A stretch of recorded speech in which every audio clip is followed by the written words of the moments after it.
Ma'am, please start in 3, 2, 1. Please start, ma'am. We are live. Good evening, everyone. A very warm Please welcome start, to day ma'am. We are 2 live. of Onco Edge, Redefining Cancer Care. After an engaging and insightful first day covering multiple tumor types, today we continue our scientific journey with an in depth focus on lung cancer, exploring cutting edge data, evolving standards of care, and future defining clinical trials. To formally begin today's proceedings and set the context, it is my privilege to invite Dr. Ankit Batra, Associate Professor, Medical Oncology, Cancer Research Institute, Himalayan Institute of Medical Sciences, Dehradun. Welcome, sir. Thank you, Avni. Very good evening, everyone. We'll begin today with the day two of our webinar, Onco Edge, with redefining cancer care. So, after a wonderful day one yesterday, where we have discussed asthma updates about the breast cancer, GI, and GU, today we'll be dedicatedly discussing and talking about the lung cancer. What are the updates? What are the newer abstracts and the trial which have come up in different space and stages of the lung cancer. A very warm welcome to all the uh, experts who have joined and discuss and dissect the data about the upcoming newer abstracts and the trials. So, without wasting much time, we'll begin with the lung cancer update, and we'll discuss four important abstracts which have come up in the recent past. So, to begin with, we have uh, with us, Dr. Mohit Saxena is a senior consultant in medical oncology at Narayana Super Specialty Hospital, Gurgaon. Sir will be talking about the Skyscraper 03 trial. Over to you, sir. Good evening, Dr. Ankit sir. Thanks, organizer, for the giving me the opportunity. Let me share my screen so that it will be easier for me to present. I am not finding option of screen share right now.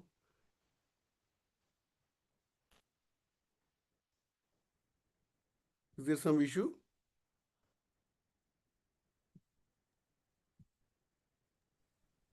Tech support, please help. Where should I am not finding option of screen share.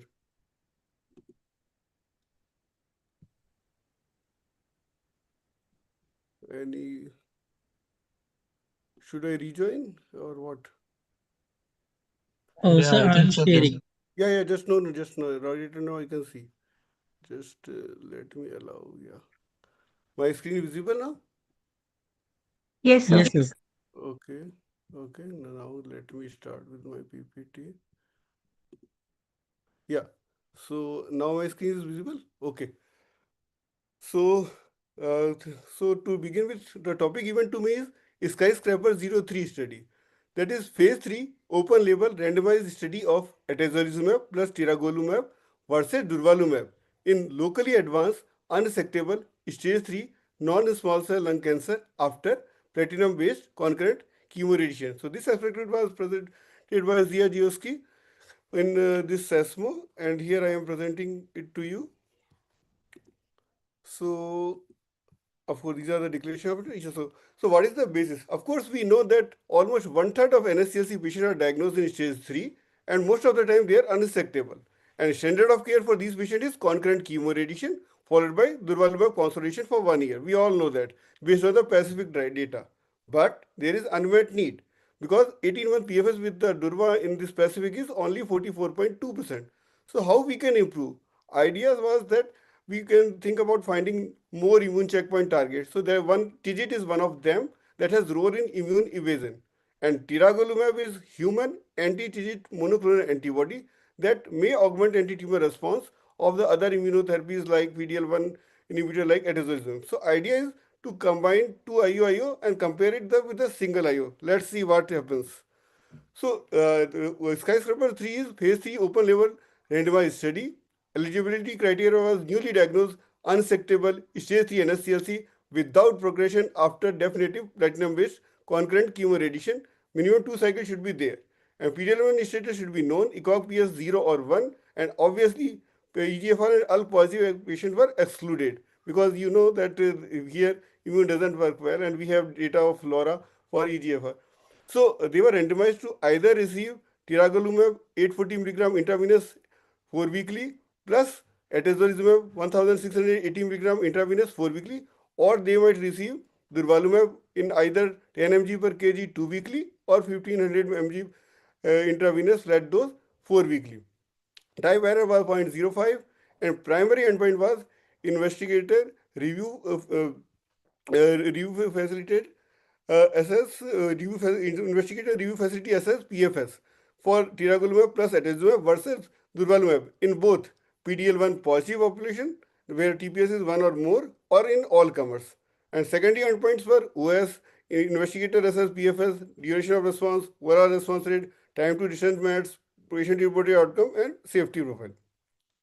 So if you talk about the baseline characteristics, then of course almost half of the patients were less than 65, 80% were male, Asian were almost one third, and ECOG-PS 0 and 1 were 50-50 almost. And if you talk about the only 5.8% or to 7.2% were never a smoker, rest were a smoker. PDL1 less than 1% is 49.4%. So sizable number of patients were PDL1 negative here. And stage 3A, 3B, 3C were almost 20 to 24%, 41% and 47%. Squamous were slightly more than non-squamous. There is 60% versus 40% almost. And if you talk about the response to prior CCRT, then of course there should be no progression.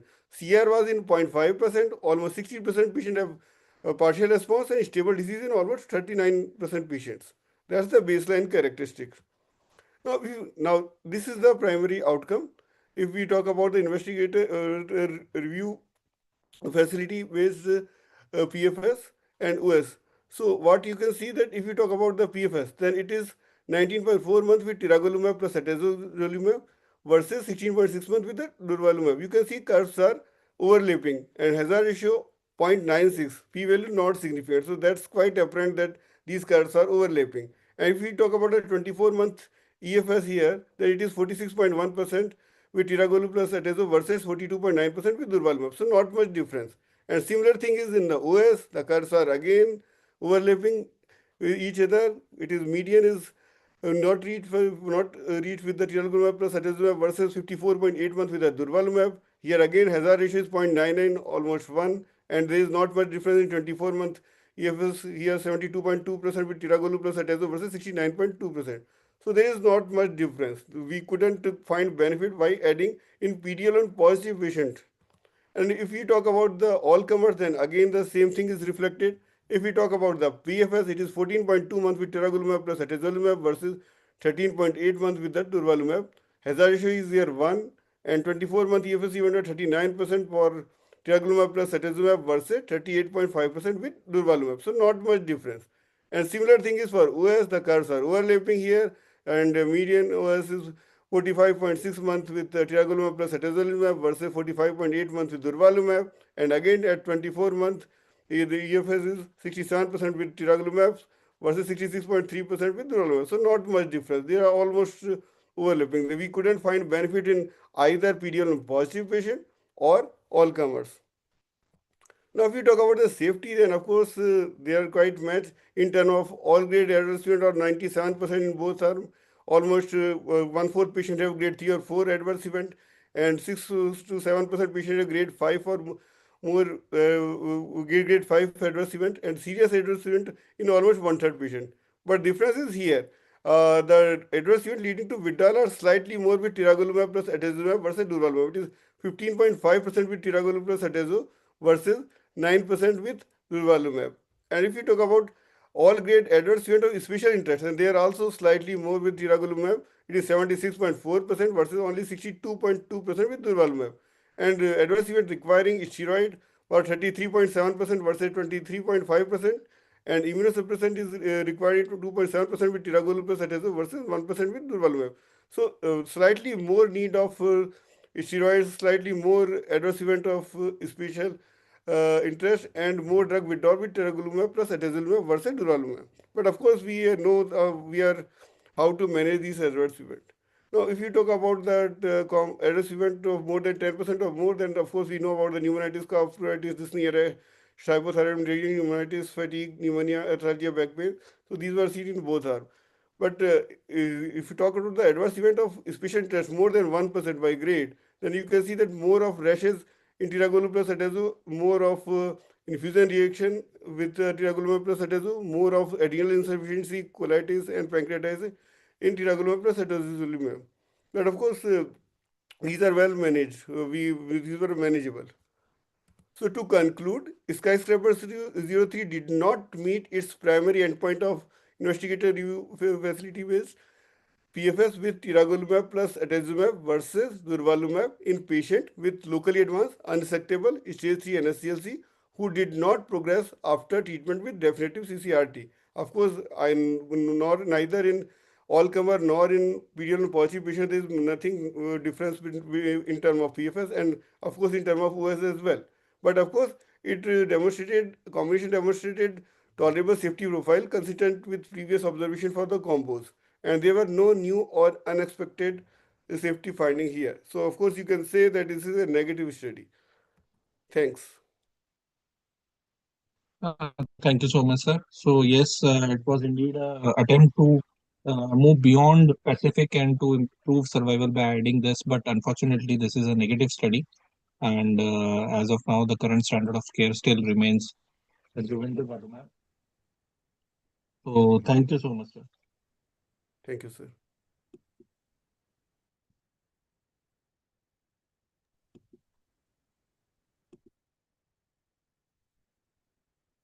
Thank you, Dr. Mohit. So, for the next session, I would like to invite Dr. Shalabh Arora. He's a senior consultant medical oncology, Ujjala Cygnus Central Hospital, Haldwani, Uttarakhand. Welcome, sir.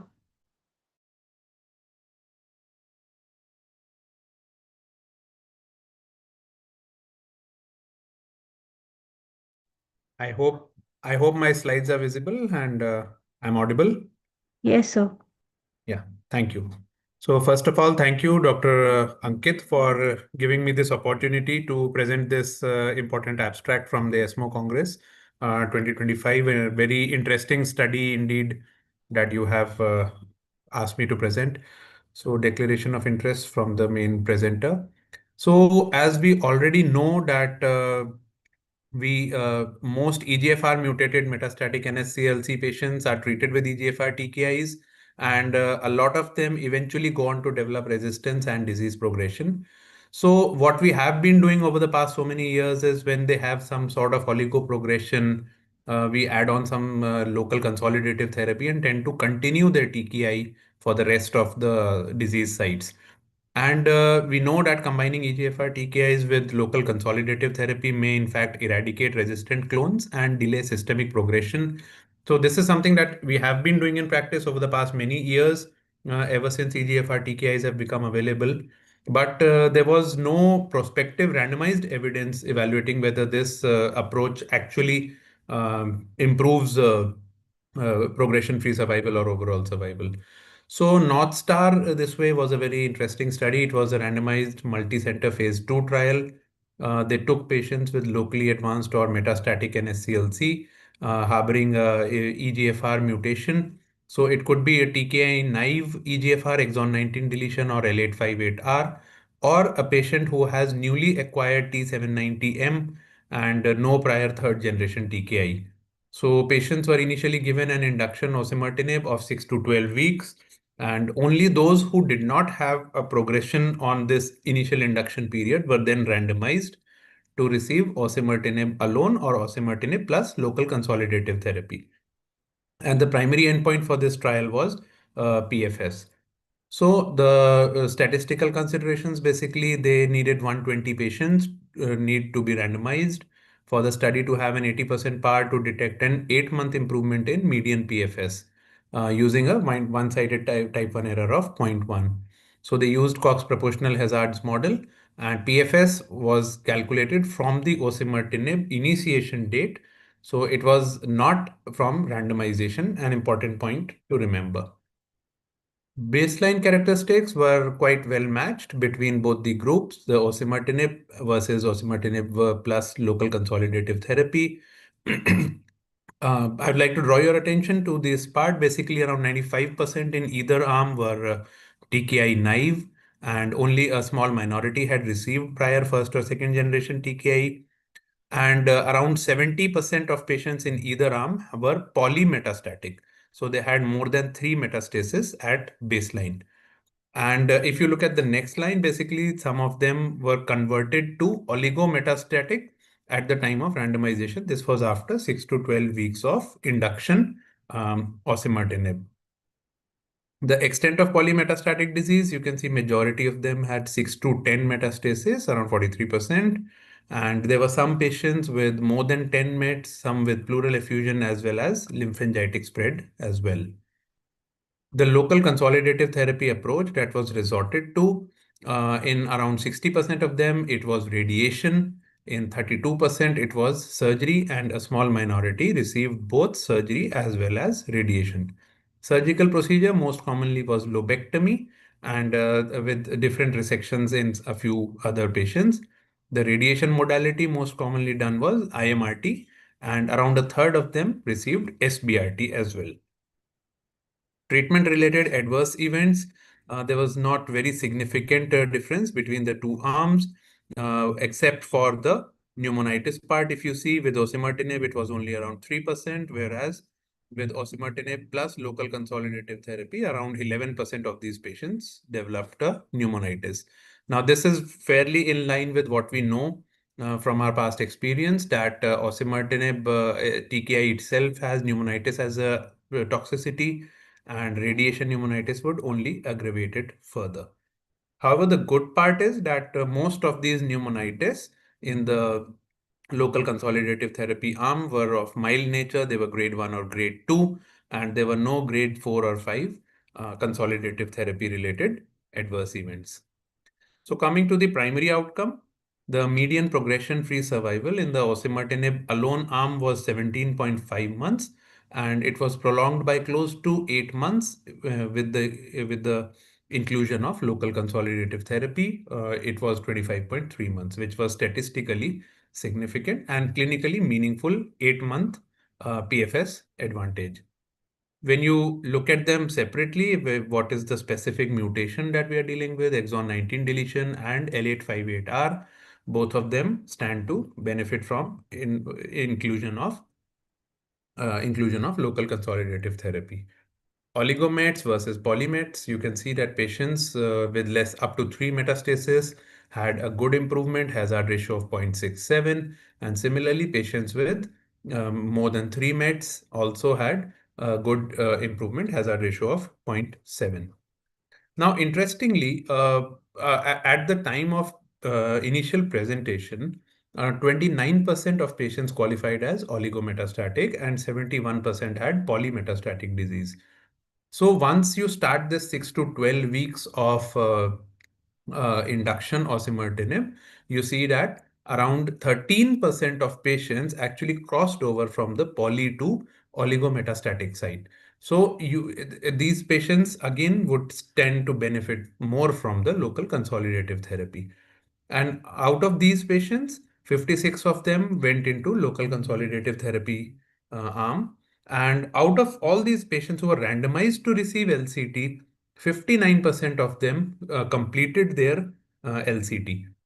So next, when you tend to separate out what was the whether these patients, what was the PFS differently, whether the patients were able to complete LCT versus those who were not able to complete their LCT.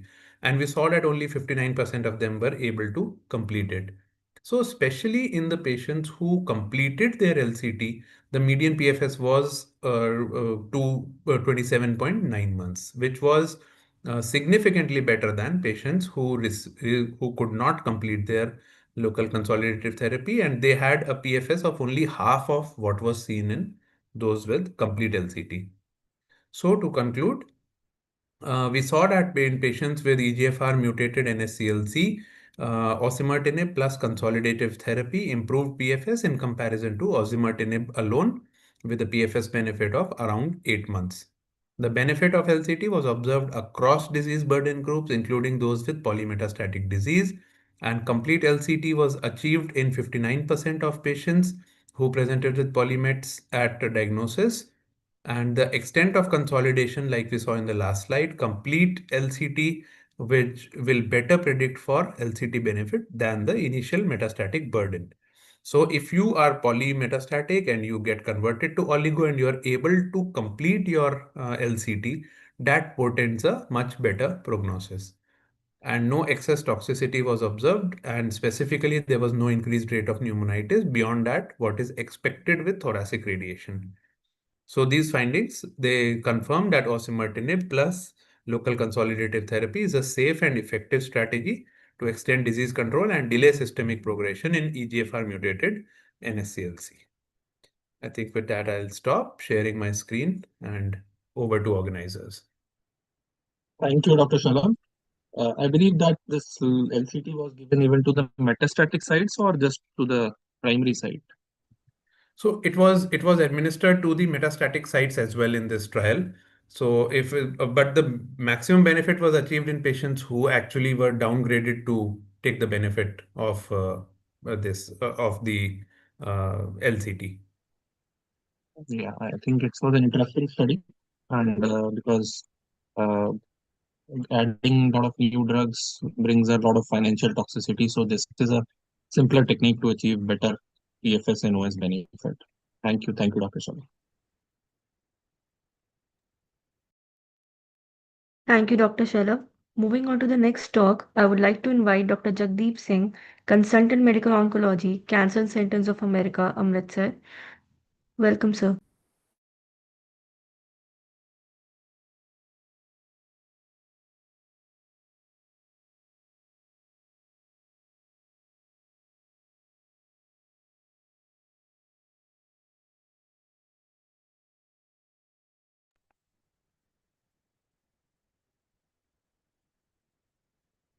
Dr. Jagdeep, are you there, sir?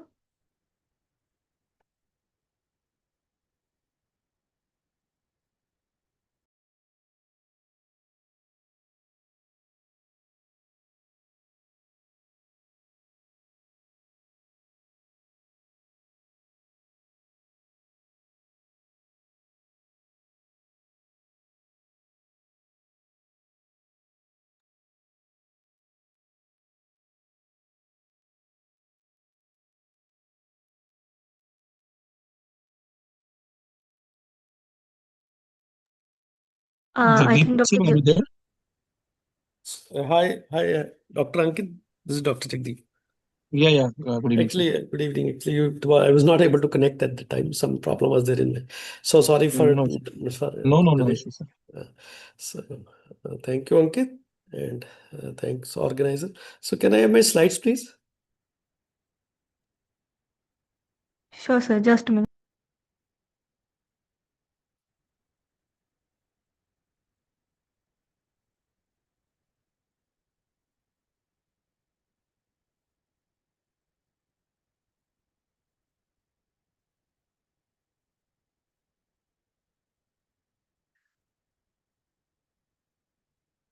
So can you make it in a presentation mode?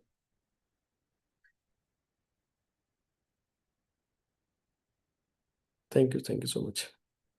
So thank you, Ankit, and my today's talk is on this new drug which we are seeing in our now day-to-day practice, another anti-PD-1 drug, that is serplulimab, and I'll be discussing this Astrum 005.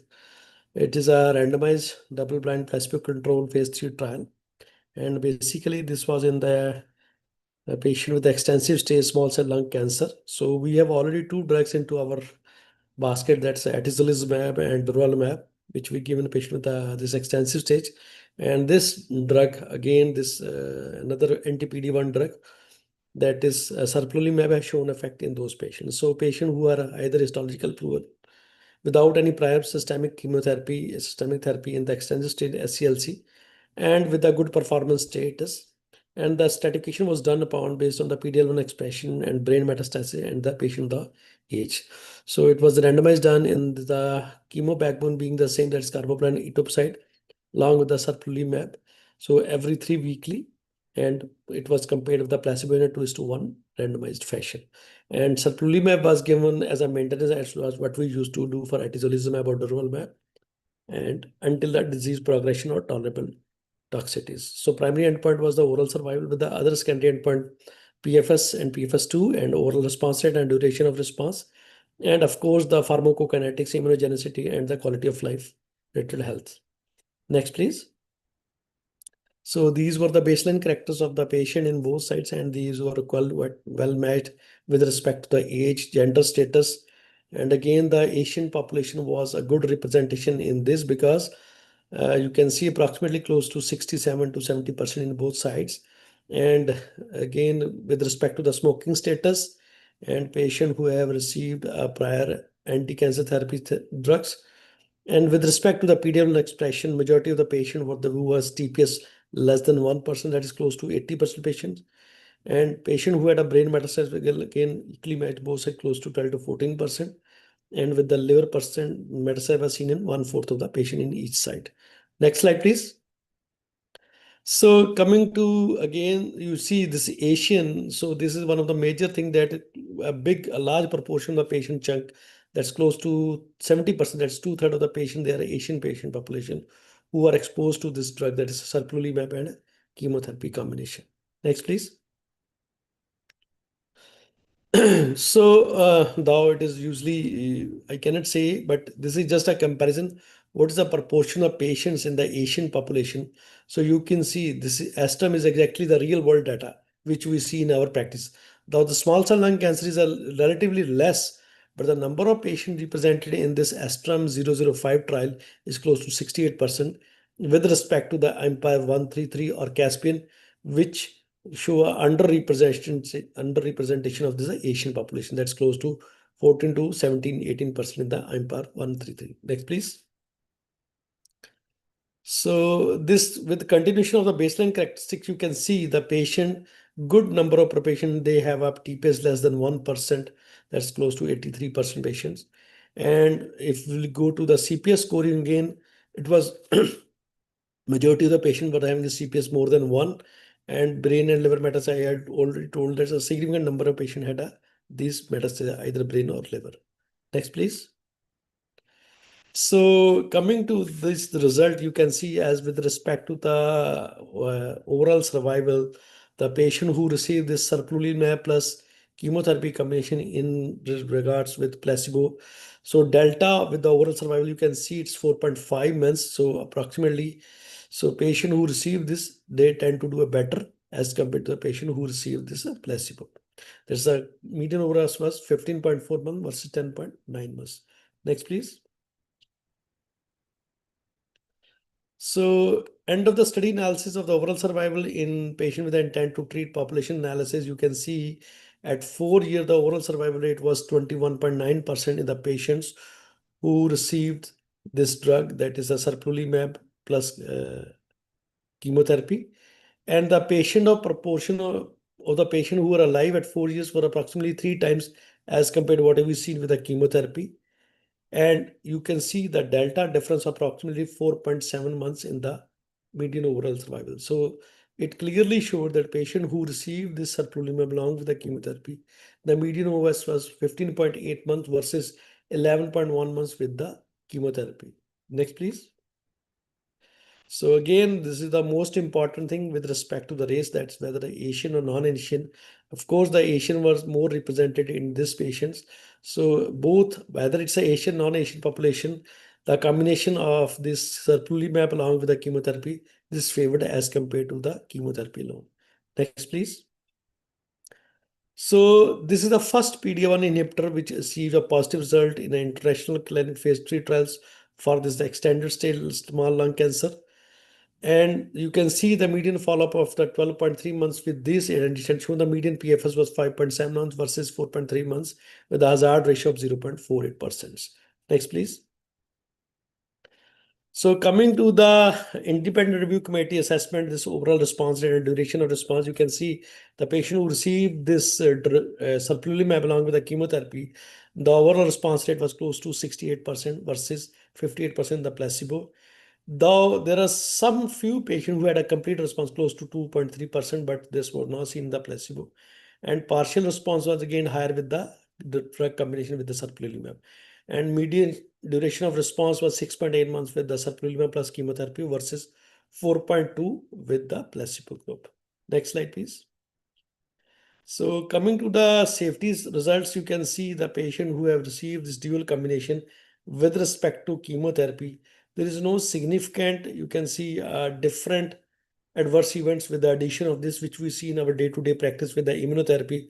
So with respect to either alopecia or neutrophil counts, almost these things were mainly driven by the chemotherapy. So serplulimab anti-PD-1 does not have any other side effect other than immune-related adverse events. Next, please.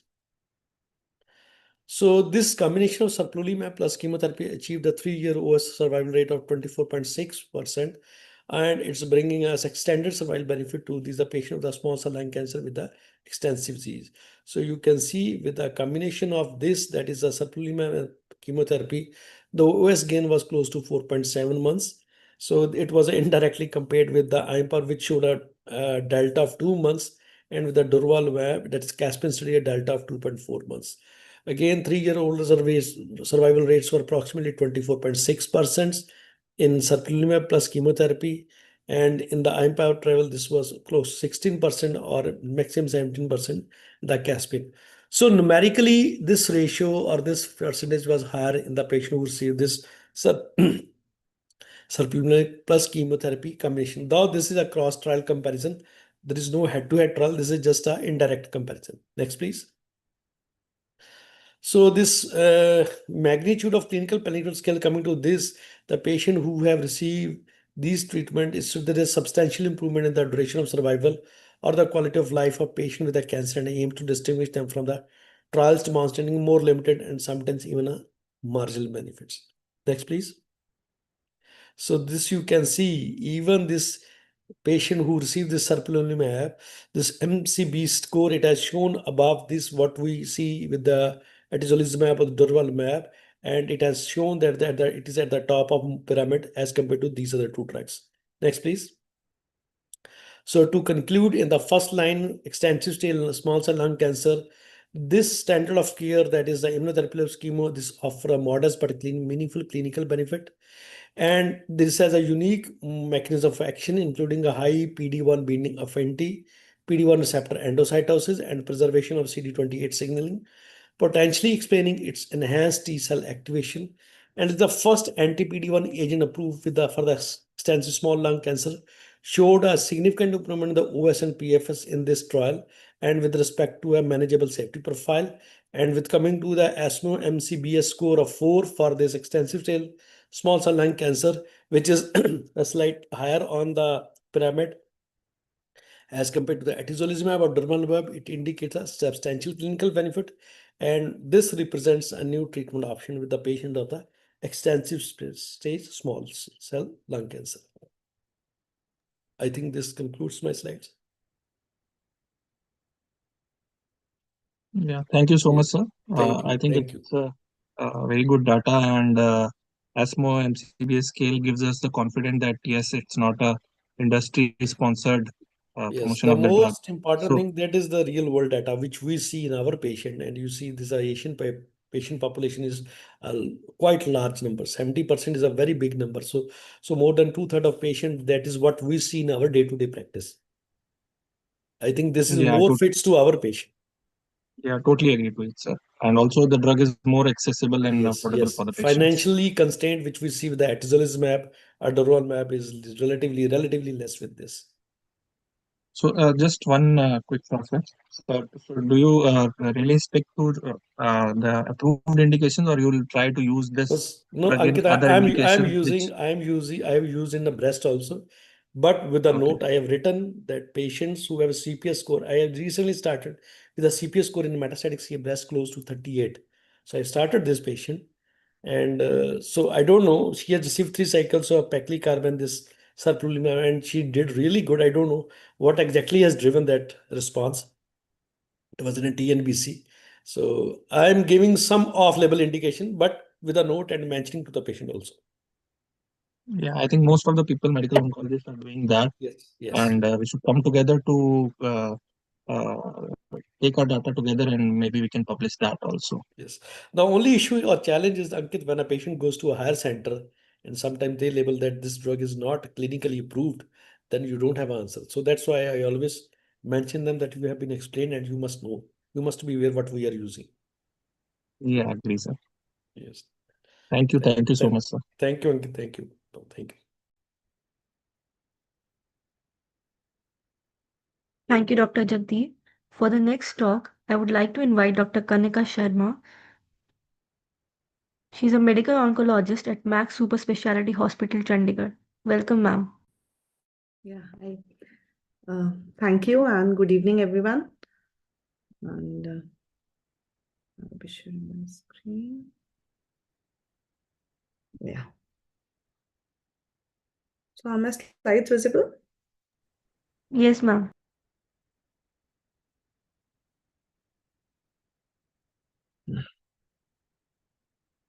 So good evening, everyone, and thank you to Dr. Ankit for inviting me to share this study in today's webinar. So it's a new drug that is presented in the ESMO Berlin 2025. It's a phase 3 study of ivonescimab plus chemotherapy versus tislelizumab plus chemotherapy as the first-line treatment for advanced squamous non-small cell lung cancer. That is a Harmony 6 trial. So this was the declaration of interest. So a brief background. So like several PD-L1 inhibitor, including tislelizumab plus chemo, have been approved by the National Medical Academy and the European Academy as the first-line treatment for the advanced squamous non-small cell lung cancer. And this ivonescimab is a bispecific antibody targeting PD-1 and VEGF inhibitor. So it is approved in patients with non-squamous, non-small cell lung cancer who have experienced disease progression on EGFR TKI therapy in the China. That is the Harmony A. And I think this was based on the same, like we use atezobev, paclitaxel, the combination of both the drugs. So it is approved in patient with PD-L1 TPS more than 1%, advanced non-small cell lung cancer as the first-line treatment in China. So this Harmony 6 is a randomized phase 3 trial of this combination versus tislelizumab plus chemotherapy as the first-line treatment for advanced cancers, squamous cell cancer. So coming to the study design, it is a multicentric randomized double-blind phase 3 study in which they have included pathologically confirmed lung cancer of stage 3B and 4 who have not received any prior systemic therapy and no known EGFR or ALK rearrangement with a preserved performance status. And they have randomized around 532 patients into 1:1 ratio to ivonescimab, that is 20 mg per kg, plus paclitaxel every 3 weekly, followed by ivonescimab maintenance, or tislelizumab plus chemo, followed by IO maintenance. So the primary endpoint was PFS, and the secondary was the OS. So they have taken a statistical consideration and come to a sample size of around 528 patients, providing 86.3% power for PFS, assuming the hazard ratio of 0.7, and 80% power of OS, considering the hazard ratio of around 0.73. They have chosen a hierarchical testing approach to test the PFS first and then OS second. And this was presentation is planned with a pre-specified PFS interim analysis that is planned at 208 PFS event, and they actually observed 221 PFS event at that time. So when we talk about the patient disposition, they have initially randomized 532 patients, 266 in each arm. One withdrew from the tislelizumab, and rest of the patients, they were taken up for the study in both the arms. And 162 patients treatment are still going in the ivonescimab arm, and 134 in the tislelizumab arm. When we talk about the baseline characteristic is the well-matched between the both arm, and we can see that around 96% of the patients, they were male with preserved performance status. Again, 92% with a smoking, current or a former smoker with stage 4 disease. And the PD-L1, more than 1% was seen in around 60 to 62% of the patients. So coming to the primary endpoint, that is the PFS, this combination demonstrated a statistically significant improvement in PFS versus tislelizumab plus chemo with a hazard ratio of 0.6, representing a 4.2 months improvement. So as we can see, it was 11.1 month versus 6.9 months with the IO arm. And there was a consistent PFS benefit that was by the investigator assessment, hazard ratio of 0.64. And when we talk about the subgroup analysis, so this benefit was favoring the ivonescimab in all the key subgroup, and it was even observed in the older patients if they have a targetable lesion, stage 4 disease, PD-L1 status, or liver or brain mets. So the benefit was there. When we talk about in the different PD-L1 status, so irrespective of the PD-L1, whether it was less than 1, more than 1 to 49, or more than 50, there was a clear benefit in all these subgroups with a hazard ratio of around 0.55. Coming to the overall response rate and the duration of response, so the tumor response was higher and more durable in the ivonescimab arm. So as we can see in the any PD-L1 group, it was 75.9 versus 66.5%. And even with more than one, it was 80 versus 70%. And even the duration of response, and when we see the depth of response also, the partial response for unstable disease were higher as compared to the tislelizumab arm. So coming to the safety summary, it was a well-tolerated and no new safety concern were seen after this study. But yes, since it's a combination with a VEGF inhibitor, so the VEGF-associated side effects were seen. And if we see the side effects leading to the treatment discontinuation, it was almost similar or somewhat less with this new combination. So immune-related and VEGF. So VEGF were higher. So proteinuria, hemorrhage, hypertension, thromboembolism, they were slightly higher as compared to the IO. But the IO side effects and the other more than grade 3 and 4 were comparable in both the arms. So concluding my talk, ivonescimab plus chemo significantly improved PFS for the squamous subgroup in the first line compared with the IO, that is 11.1 versus 6.9 months. And it benefit irrespective of the PD-L1 status. The tumor response was higher. It was more durable. OS data, though not matured at this time, but it showed a manageable safety profile, which was consistent with the previous experience. So thank you so much. Thank you, Dr. Kanika. Indeed, it was a nice trial which is upcoming, and I think once we get OS benefits, so it will become one of the important standard of care. And other important thing is that I must congratulate the PI because they have not compromised with the control arm. Usually, what we see that the control arm is usually very weaker. So they have Yeah, chosen just a IU chemo plus or chemo. something. Yeah. Yeah. So that is one of the important things to note in this trial. Thank you so much. Thank you.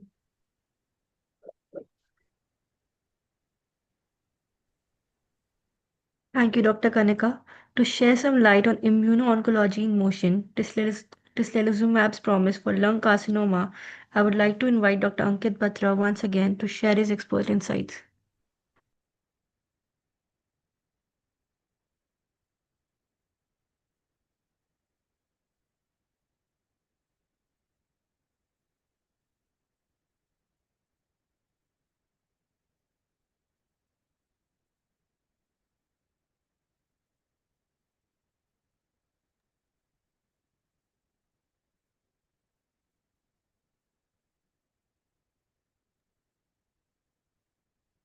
Please allow me to share the screen. Yeah. So I hope my screen is visible.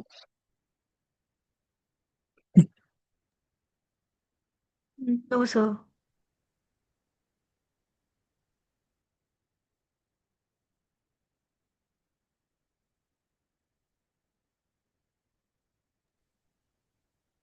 Now it's visible, sir. Yes. So I'll be speaking on the role of immuno-oncology motion, that is the use of tislelizumab in a different setting in lung cancer. So this talk is sponsored by Glenmark. So just a brief overview about the tislelizumab. that we all know that it's another immunotherapy drug which is slightly different, and it's a humanized IgG4 monoclonal antibody. It also has a high affinity and binding specificity for the PDL1. Usually, the tislelizumab blocks the binding of PDL1 and PDL2 to the PD1 blocker. So it is differentiated by unique binding epitopes, the binding kinetics, and the distinctive binding orientation to the PD1. So it is different in that structure form. And if we talk about the dose, so it is 200 milligram delivered every 3 weekly infusion, and more than 20 potential registration enabling clinical trials in 35 countries are ongoing. So, approvals in India, if we talk about, so first line squamous non-small cell lung cancer with chemo, first line non-squamous non-small cell lung cancer with PD-L1 more than 50% with chemotherapy, and second line NLCLC as a monotherapy, and second line extended stage small cell lung cancer is approved. So it has a broad global clinical program, and these are the indication enlisted, which are very approved by various agencies, and a lot of other clinical global trials are also ongoing. So just as I talked, that is has a different structural advantage. So just to brief that, it distinctive binding orientation to the PD-1 is different as compared to the previous immunotherapy drugs which we have seen. The binding orientation differs with the Pembro and the Nivo, as well as the binding kinetics, and the complete blockade of the PD-1 and PDL1 is seen uh, by the binding of the tislelizumab on the PD-1 overlapped largely with the PDL1. So if we talk about the different binding orientation, so the partial PD-L1 blockage with the previous drug is around 80 to 81%. So this was about the preclinical model which has shown these differences. If we talk about the mechanism of action for anti-PD-1 monoclonal antibody with FCYR binding, and it activates the T cells, and then upon activation PD-1 expression is induced. This upregulated PD-1 expression turns off the T cells, and it ultimately leads to the binding, and then it binds to the FCR receptor, and the T cells and macrophages are activated for cell killing. So there is a PD advantage in the preclinical models, which have shown that tislelizumab demonstrated a high target affinity and slow dissociations, which is almost 50 to 100 times slower as compared to the other drugs. Its half-life is also 30 to 30 to 80-fold longer than the pembrolizumab and nivolumab, and also it is 1.3 to 3.5 times IC50 values as compared to the previous drugs. So with this brief preclinical background, moving on to the clinical experience and the clinical evidence. So we'll talk about the non-small cell lung cancer with the trial rationale 307, which was use of tislelizumab plus chemotherapy versus chemo alone for advanced squamous non-small cell lung cancer in the first line. And this was the trial schema. All those patients do not have any targeted mutation, ECOG1, and histological proven non-small cell lung cancer. So these were randomized to 3 arms: Tisli plus Paclitaxel versus Tisli plus NAP, Pacli and Carbo, and chemotherapy alone, that is paclitaxel and carboplatin. So the efficacy, if we talk about, so the PFS was significantly better in the tislelizumab plus chemotherapy, and when we compare the arm A and C with the hazard ratio 0.45, and it was also better for arm A and arm B and arm C. So addition of tislelizumab either to paclicarbo or nab paclicarbo has significantly improved PFS as compared to paclicarbo alone. If we see the overall survival, so here also it was 26 months in the tisli plus paclicarbo, and 23 when we are giving with nab pacli and carbo, as compared to 14 months alone when we are giving with chemotherapy alone. So it has shown a benefit in PFS and the OS. If we see the subgroup analysis for the PFS, so it is benefiting all the subgroups, and usage irrespective of the age, sex, disease status, the liver mets, or the PDL1 expression. Similarly, in the other groups as well.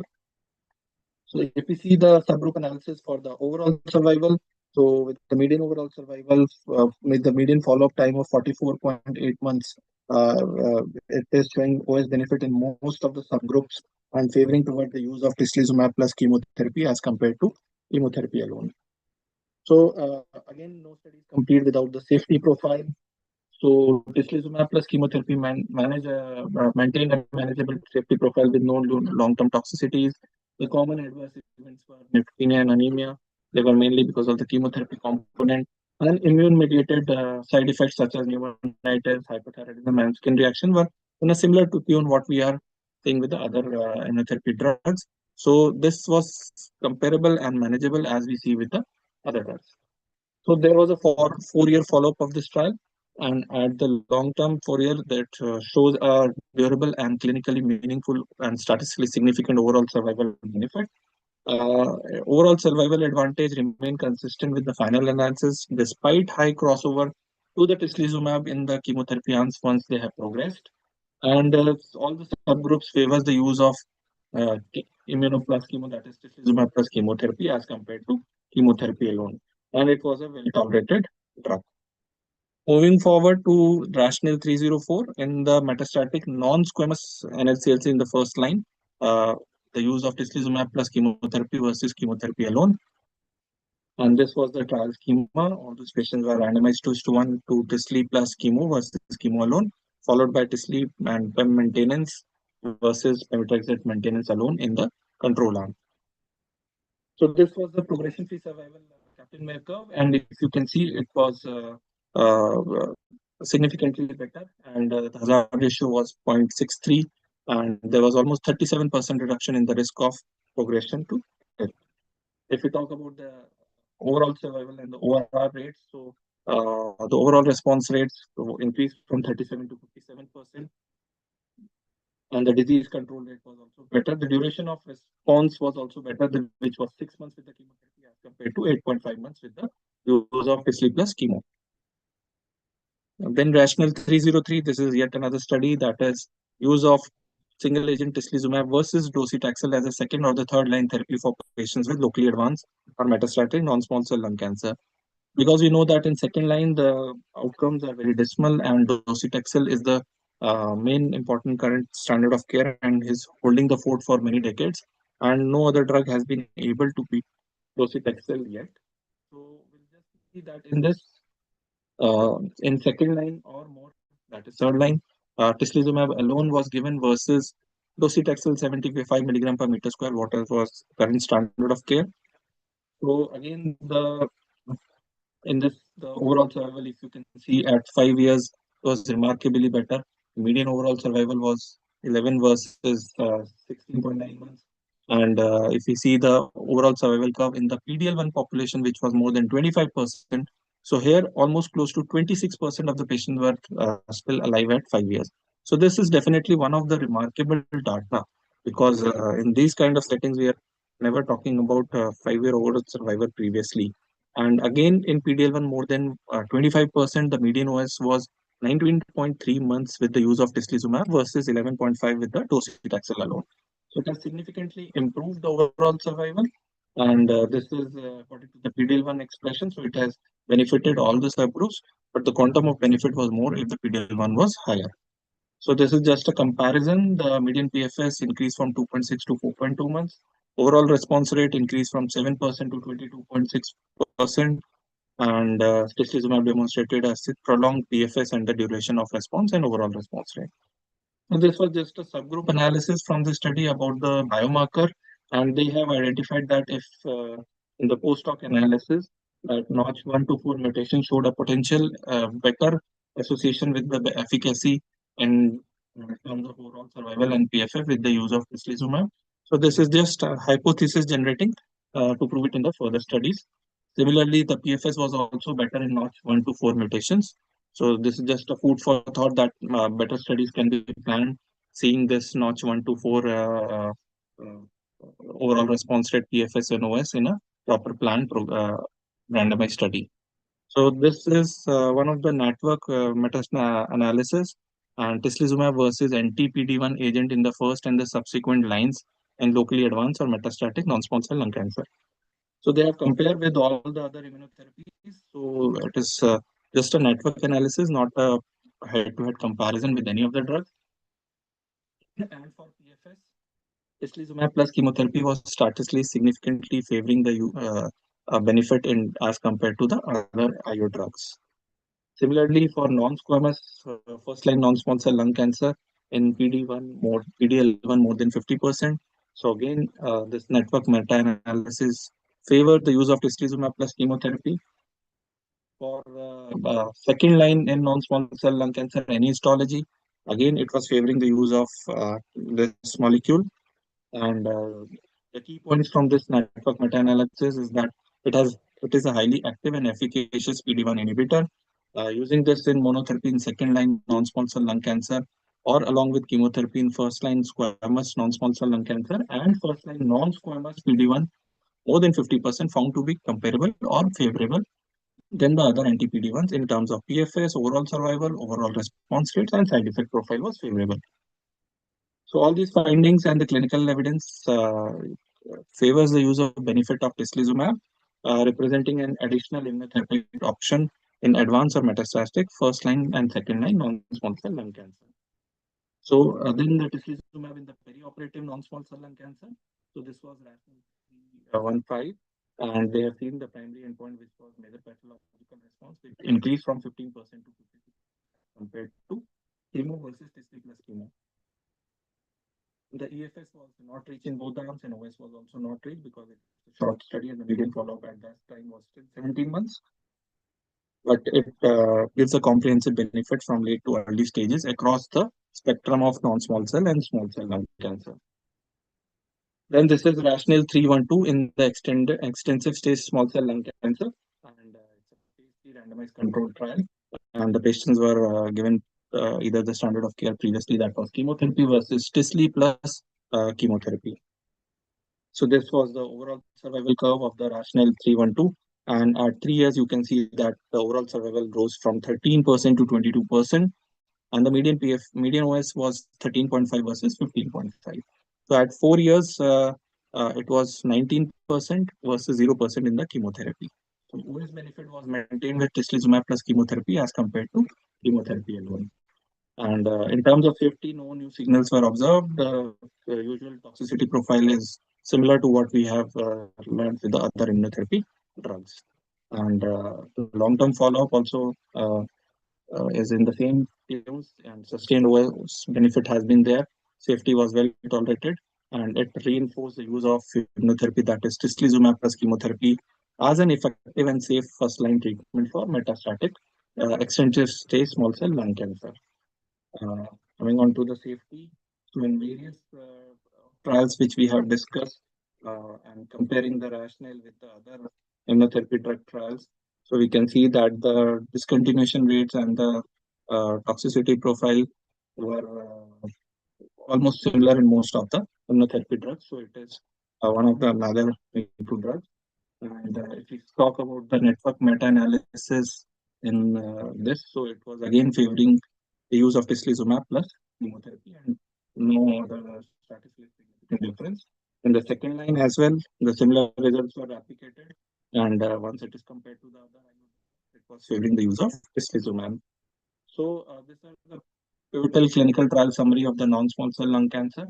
And as I told, in all these settings, it is favoring the use of tislelizumab along with chemotherapy and tislelizumab monotherapy in the second line non-small cell lung cancer. So with that, I conclude my talk, and thank you everyone for your patience listening.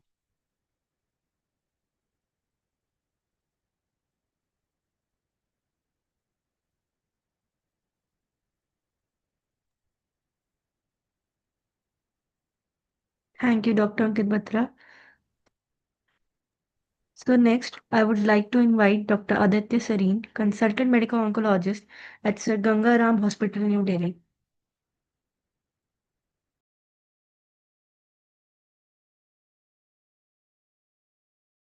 So yeah, hi, good evening.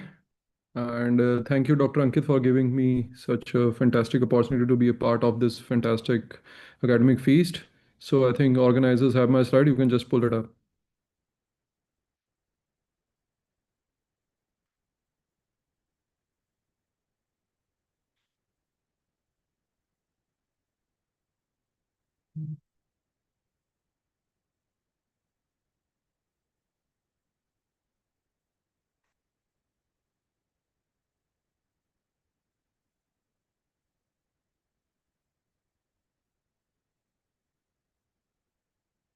Yeah, so we'll be diving down to the treatment dilemma, monotherapy versus combination therapy in advanced NSCLC. Even though the dilemma is not there, most of us are in sync what we need to do, and but still, for the sake of the discussion, we'll go through the slides.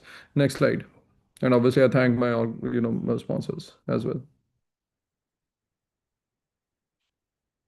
So we'll be covering regarding the burden of the EGFR and risk factors, poor prognostic factors, challenges in progression with monotherapy, and then obviously the head-to-head comparison of mono versus the combination. Next slide.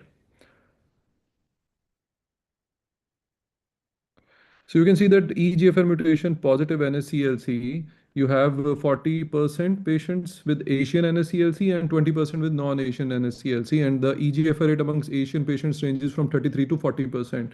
And we all know it's located in the TKI domain, which is the tyrosine kinase domain, and results in the increased kinase activity of the EGFR, leading to the continuous cell proliferation. And the most common EGFR mutation being the EGFR exon 19 deletion and exon 21 L858R point mutation. Next slide. So the prognosis you see know that the patients presenting in the stage one, they do the best. They do have the best of the best prognosis, and hardly I think any of us have seen maybe any patient with stage 1A. I'll be very honest. But then most of our practice is mostly stage 4, or then followed by stage 3, then followed by stage 2. And that's how the survival rate stands as of now, with the 2% survival rate of NSCLC at stage 4 and 7% with stage 3B. So you can see how drastically from stage 3A it just plummets to single digit. Next slide. And coming on to the prognosis, obviously the mutations, they do play a very important role. And patients with EGFR mutation, patients with ALK, and we all must be having patients on ALK who are doing for even for more than 5 years.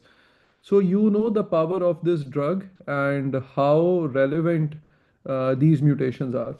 And what about the overall survivals? For the EGFR mutation positive, it is 3.1 years, and for the negative, it is 1.6 years. Next slide.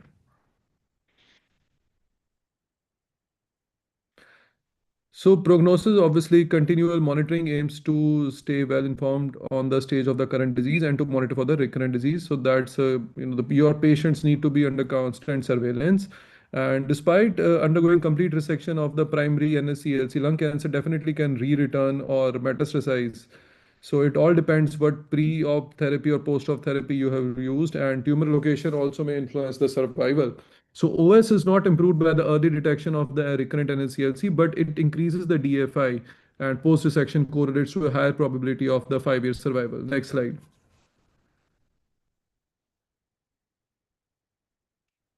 Now, osimertinib, obviously, we all know it's a third generation irreversible CNS active EGFR TKI, which is selectively targeting both the EGFR sensitizing and EGFR T790M resistant mutation.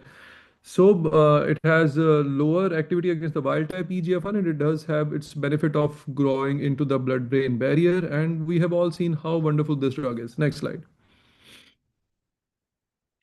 So combination of TKI with chemo, obviously the trial started from China, and the concept again came from there. Let us combine both. Then the trials, international trials will happen, and also TMS did a trial. We'll be going into the discussion. So combination of cytotoxic chemo with the EGFR TKI and EGFR TKI, they both act in synergy, leading to ultimately, down regulation of the apoptosis or AKT tyrosine kinase pathway, which can obviously delay resistance pathway. And oral TKI decreases the TS level, which is the thymidylate synthase level, which may enhance the pemetrexed efficacy. So you are targeting on the central pathway and on the peripheral pathway. Next slide.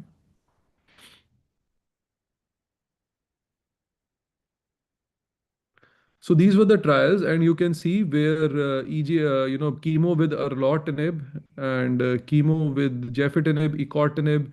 You can see the median PFS is ranging from 16 to 20 months, whereas in the control arm, it is somewhere around maximum 10 to 14 months. So you can just see that PFS benefit is not more than 5-6 months overall, and the OS benefit is to the tunes of 7 to 8 months. So this is a big range, and obviously you need to find which all patient subgroup drives the most benefit. And you can see a trial from TMH where PEM carbo with Jeftinib was given, and ORR to the tunes of a delta of 10%, and then again PFS was doubled 16 months, and OS was still not reached, and we are yet to have that data. Next slide.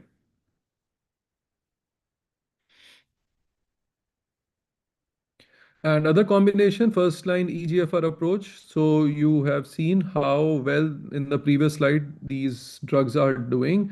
At the end of the day, you are going to combine something or something with chemo, that is for sure, if cost is not an issue and your performance status of the patient is not an issue.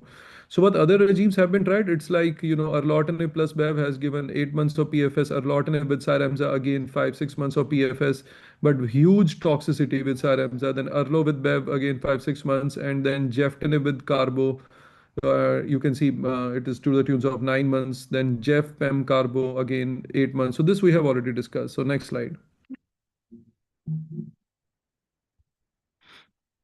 So how EGFR landscape has evolved, you can see that from 2015 onwards, where C797S mutation was reported, and followed by that the approval of osimertinib, dacometinib, then the adjuvant osimertinib, and approval of erlo with Cyramza. Next slide.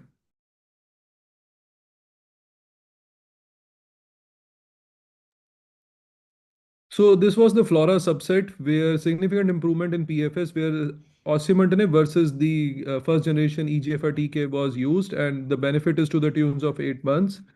And then you can see it drive every patient, irrespective of the age, sex, brain mets, and EGFR mutation, whether it is exon 19 or ALAT5 beta, they did drive a good amount of benefit. Next slide. And OS also 7 months improvement. So osimertinib is the only EGFR TK which has demonstrated clinically significant overall improvement. And FLORA was the first to demonstrate the PFS benefit. Doses 80 and sequence cannot be considered the best strategy, as almost 70% of patients are not eligible to receive osimertinib in the second line. So obviously you use your nuclear weapon upfront. You don't wait for it. So this confirmed OSI monotherapy as the first SOC in the metastatic EGFR NSCLC. Next slide. And osimertinib did, provide an unprecedented PFS benefit as compared to Jef, erlo, afatinib, and dacometinib. You can see osimertinib is to the tunes of 18.9 months, and that's the benefit of the third generation EGFR TK. Next slide.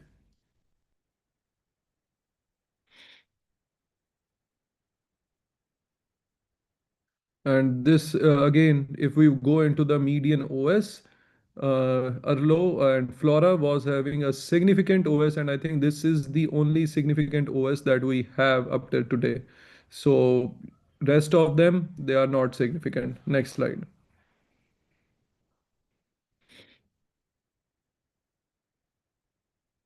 Flora 2, obviously the trial was designed with OSI plus chemo, and you can see in one arm patients were given OSI with standard 80 mg and PEM 500 mg per meter square, carbo of AUC5, CYS75. Patients with advanced or metastatic NSCLC. So this was presented in ESMO 2021. And next slide, primary endpoint being with the PFS.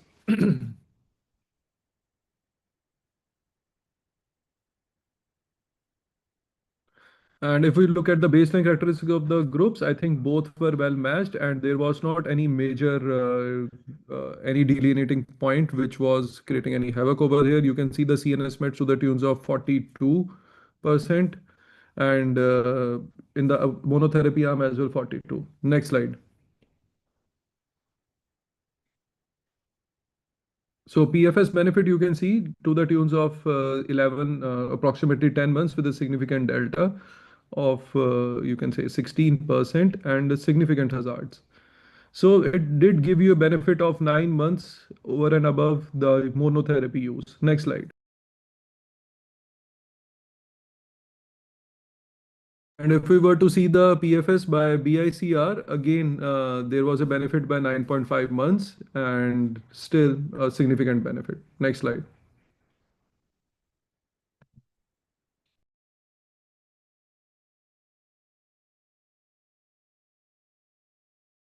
So if we were to look into the forest plot of the PFS analysis of the subgroup, you can see patients irrespective of the smoking status and both the mutation, whether exon 19 or L858R, they did drive benefit. And if we were to go into the nitty-gritties, patients who were non-smoker and who had L858 and who had exon 19 deletion, they drive shade better benefit as compared to the osimertinib alone.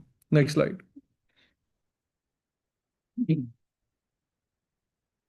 So patients with and without CNS meds, both at the baseline, again, both the patients showed good benefit with the hazards of 0.47 and again PFS benefit of 11 months. And in the patients without CNS meds, it's 7-8 months. Next slide.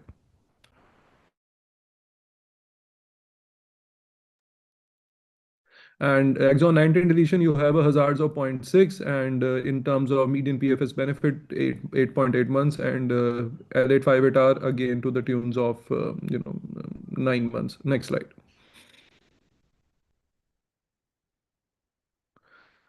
So what about the mechanism, how these patients land up with acquired resistance? So you know that patients can have a higher range of mutation like C797S.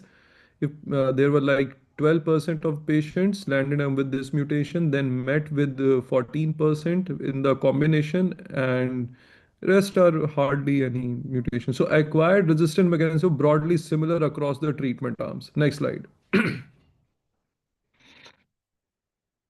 So safety profile, obviously, if we were to go into the nitty-gritties, NEJ, the Japanese trial, and I think the TMH and the FLORA2, they all documented the hematological being the most common adverse event, and every medical oncologist knows how to handle such kind of nitty-gritties. Skin rash, obviously, it is 64%, 50%, and diarrhea 44% in the Flora 2. And again, skin rash was it was even lesser in the Flora 2, and it was 51% in the TMS trial. Next slide.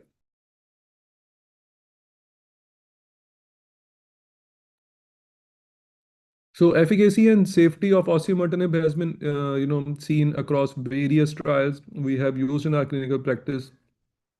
Not a very bad drug, I must say, as compared to the first generational, EGFR. Again, you need to have your eyes and ears open regarding the patient side effect, and you have to be on high alert. Whenever patient says you need to modify your doses. Next slide.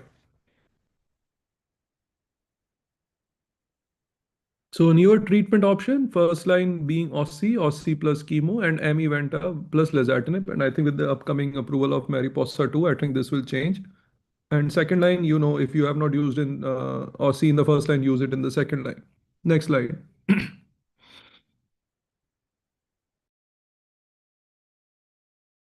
So ctDNA is going to change how we practice almost in all of the malignancy, and lung, breast, and colon cancer will be the first one to take that hit, and we need to update accordingly.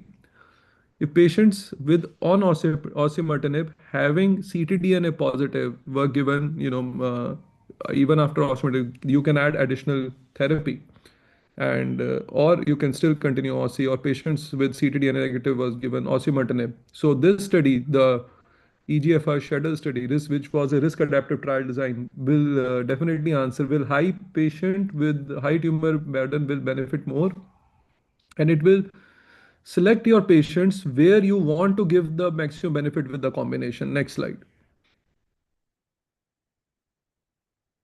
So the current options, obviously, being somewhere here, we are having Flora 2 with median PFS of 25.5. Mariposa 2 is having, median PFS of, 18.9 versus 8.8. And I think it is yet to mature. I'm keeping the fingers crossed. But then again, you do have the approval now from FDA. I think it is yet to percolate. If I were to cross compare, I think ME, lazertinib, PAM carbo did show a benefit, but I think it was not beneficial in terms of final OS. But then again, for the time being, as of the current NCCN, OSI plus PAM carbo. Next slide.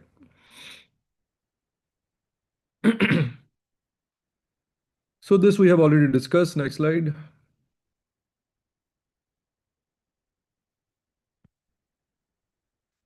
So head on, obviously, it has improved PFS, improved CNS benefit, and improved response rate. So better to give combination upfront. Next slide.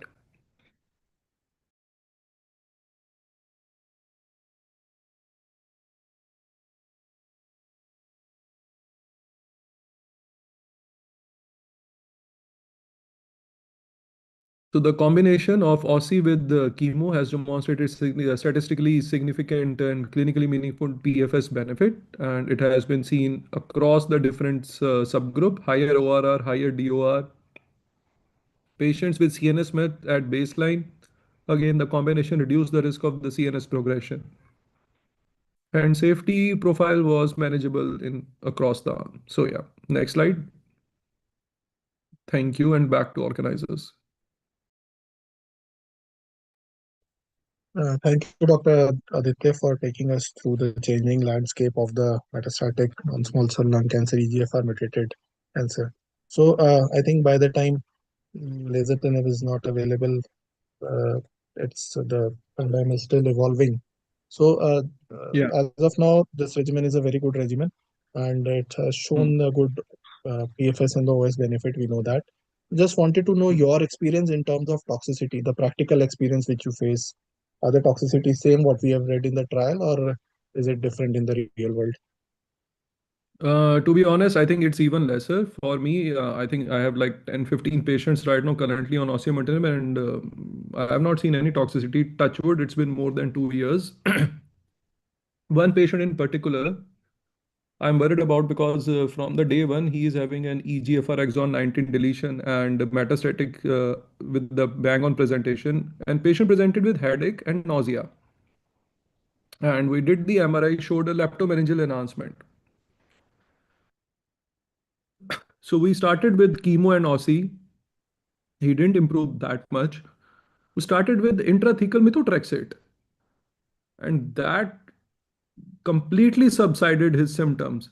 So I want to know whether if you are having a patient with leptomeningeal involvement, does your addition of methotrexate has really ever helped in CA lung or not? Because currently my patient is doing well on PEM, carbo, OSI, and an intrathecal MTX every time he comes in a month. So in terms of leptomeningeal, I think we have limited experience, especially when we're talking of lung. We have as together leptomeningeal in all the sites. We have been giving intrathecal drugs, intrathecal methotrexate, and especially when there is breast HER2, so we have given also intrathecal TRAS2 also. So I think the symptom wise, this intrathecal does very good uh, results. That symptoms are controlled very well. But in terms of Yeah. giving a good PFS, so that is like very minimal, not very good experience with So that. I was even not It's sure hardly. whether this drug is going to work or not. So we got the cytology, and after I think two sessions of MTX of ITMTX, it turned out to be negative. So I am just continuing with the drug because I don't know whether it is OC penetration or MTX, but at the end of the day, it has worked. Yeah, To but answer apart your, from may I response, add your on? experience with the use of OC plus chemo is good, and in the real world, you have seen less side effects as compared to just OC alone. Yeah, I think Dr. Nagendra wants to say something. He's there. Right. So, Dr. Aditya, I just want to tell you that obviously what you did is correct only in leptomeningeal enhancement.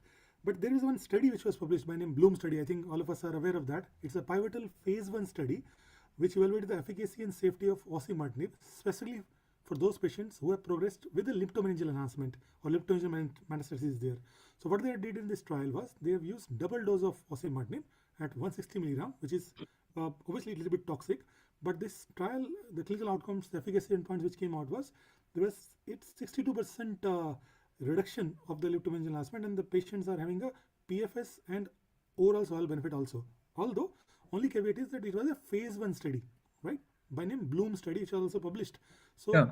in those So patients in which we are not using a methotrexate, this also can be tried if toxicity is not a So major if a concern. patient is presenting upfront, do we still use the bloom or can I No, that do is this what only I for did? those patients who have progressed on osimertinib with a leptomeningeal So metastasis this only. patient was the upfront who presented like this. Okay. So upfront, there is no data about this. So after one cycle, when he came for the second cycle, he said that his breathing is better, but his nausea and vomiting is not going away. I said, boss, कोई बात नहीं, तू late मैं तेरा intrathecal करता हूँ. That's how the things, ball started to roll. And till now, I mean, he's doing well. It's been 7 sessions now. I think upfront also we can use the Bloom strategy because we are not going to get trials in that uh, setting also. So that's fairly a good So strategy. once If this, we use then this obviously I will increase to 160 now with methotrexate. Correct. If the patient is tolerating 80 with methotrexate, you can try that definitely. Right. Yeah. Yeah. So thank you so much, Dr. Aditya. Thank you. Thank you, Dr. Aditya. Next, we have Dr. Nagendra Sharma, Associate Director, Medical Oncology, Max Hospital, Gurgaon, to speak about transforming management of EGFR mutant NSCLC. Welcome, sir. Perfect. So can I do the slide share from my end?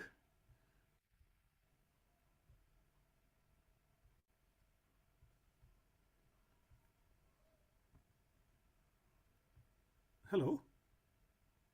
Yes, sir. So whether my slides are clearly visible? So slides Yes, are sir. visible, but your voice is slightly feeble. Okay. Right. So I'll come straight to the presentation. The topic allotted to me is from progression to possibilities, transforming the management of metastatic NSCLCs who are EGFR mutant. So the slides are provided to me by J&J.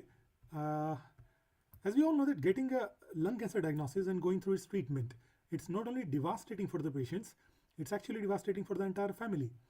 The challenges which this patient faces, they are not only physical, they are emotional, they are psychological, they are spiritual, they are nutritional, and above all, they are financial. Excuse me, sir. Right? Sir, Yeah. your voice is very faded. I don't think we can hear it clearly. Okay. Just 1 second. It,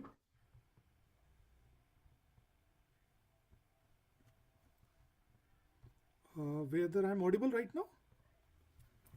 sir, you're audible, but the voice is very low. It's feeble. Okay. Just 1 second.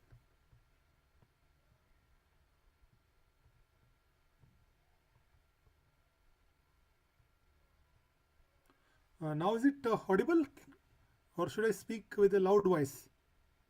Hello. It's a little better than before, sir. Yeah. Okay. Yeah. Right. So the current outcomes of advanced NSCLC, and there is a room of improvement. As we all know that acquired resistance to the treatment is a major barrier to the improved outcome, and real-world 5-year overall survival rate following the treatment with first-line osimertinib remains low. That is nearly 18%. Nearly all patients experiences disease progression and ultimately die of lung cancer because of resistance to the treatment. And this is important because avoidance or delay of acquired resistance has a potential to improve outcome in form of maximizing the duration of treatment, improving the median PFS, and improving the median overall survival. So that's why we are looking for this acquired resistance mutations. Most patients treated with first line EGFR TKIs develop progressive disease due to acquired resistance only. And the median PFS majority time is hovers around 9 to 15 months for first and second generation EGFR TKI, and it is around 19 months by and large for third generation osimertinib EGFR TKI.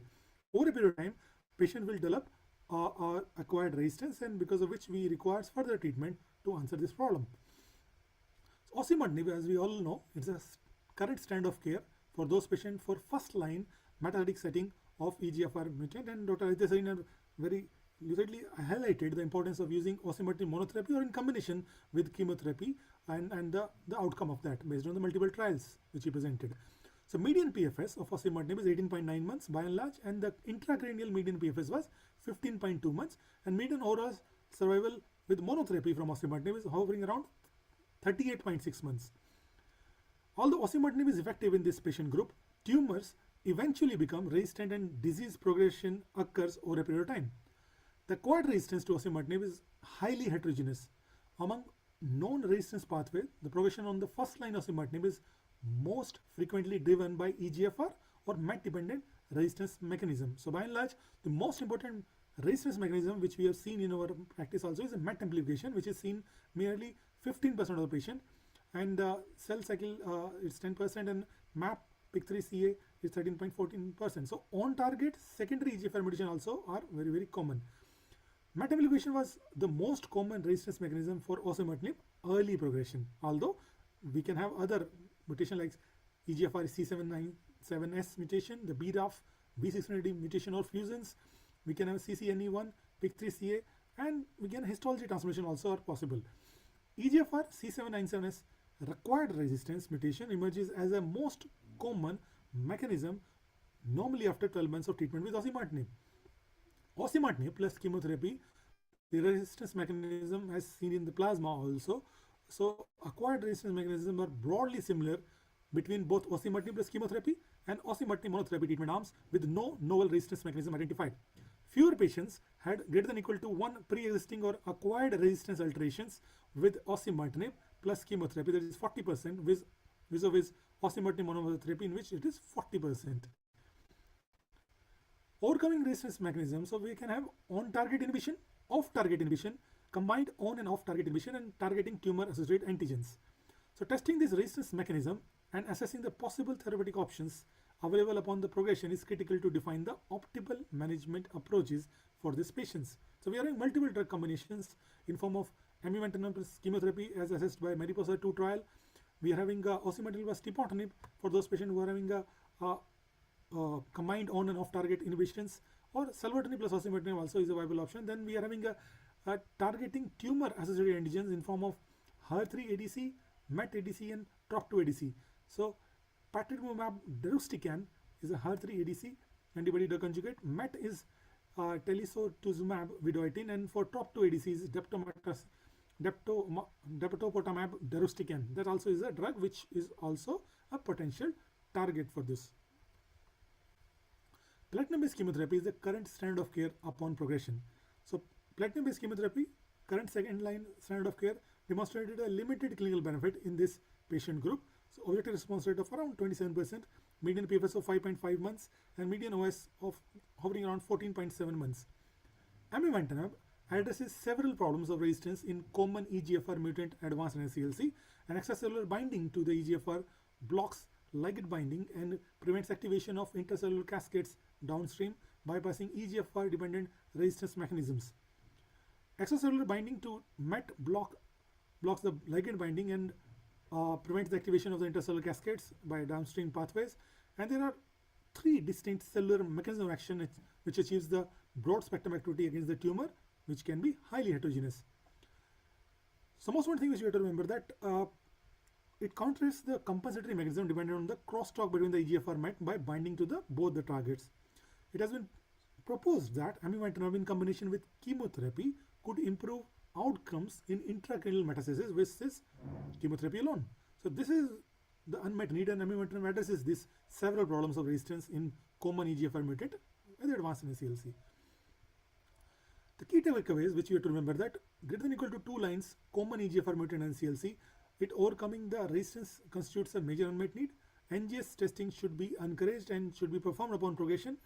Real world studies have shown that chemotherapy alone demonstrates a median PFS of just 4.7 months, and management after progression depends on the patient's disease and treatment related factors. Most patients develop resistance to first line EGFR TKIs and experience progression over a period of time. So targeted therapies may help improve outcomes of patients with common EGFR mutant NSCLC upon disease progression.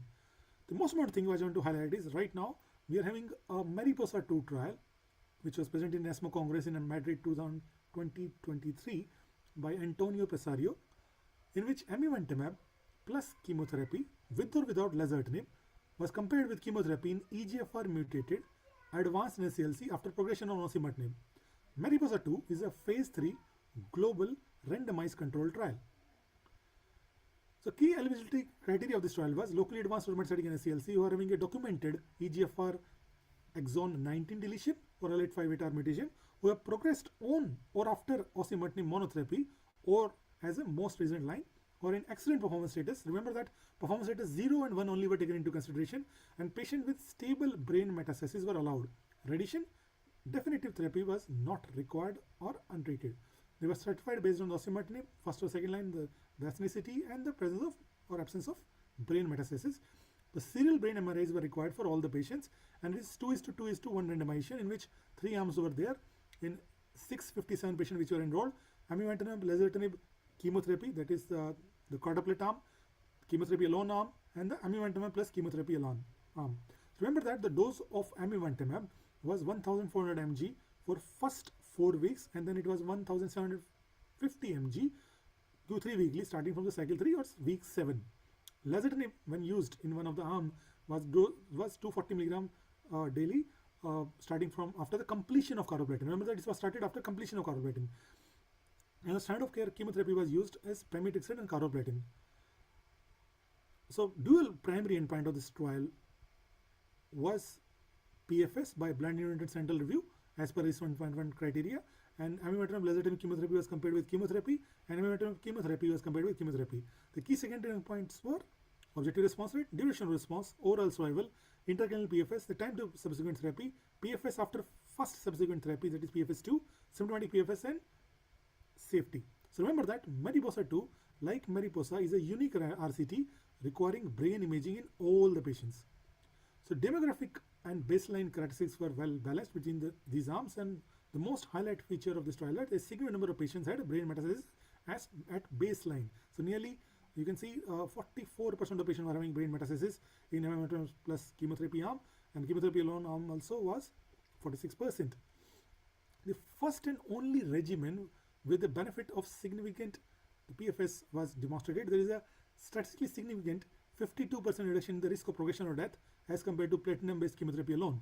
As you can see, the lesser the hazard ratio, better is the experimental arm. The hazard ratio is 0.48, favoring the experimental arm, that is amivantamab plus chemotherapy, with a median PFS net benefit of 2.1 months. The median PFS was 6.3 for the experimental arm, and it was 4.2 months with the competitor arm.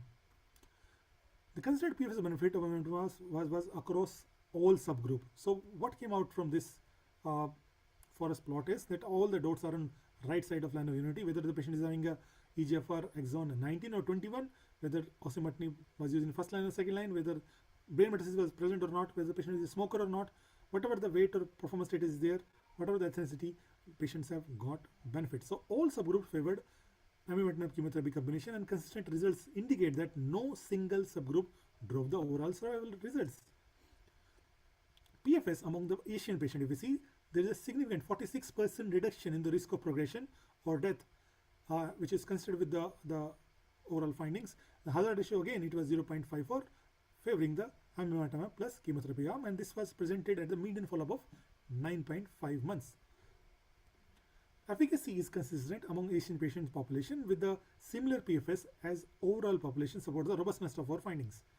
So remember that there is an almost doubling of the objective response rates from 36% with chemotherapy alone. It have jumped to 64% when amivantamab was added to chemotherapy. So amivantamab is a bispecific, like EGFR and MET, both it is inhibitor. So it works very well in the patients who have progressed on osimertinib, with the almost doubling of the objective response rate. Amivantamab plus platinum-based chemotherapy demonstrated intracranial PFS benefit also. There is a 45% reduction in the intracranial progression or death versus platinum-based chemotherapy alone in intentional treated population, and hazard ratio is 0.55, favoring amivantamab plus chemotherapy. The early separation of the curve and sustained CNS protection is the key highlight feature of this trial, and remember that addition of amivantamab demonstrated a significant improved intracranial PFS also, which is a very, very important landmark when we are dealing with a brain metastasis patient. Amivantamab plus platinum-based chemotherapy showed intracranial progression survival benefit among patients with history of brain metastasis and who have received radiation therapy.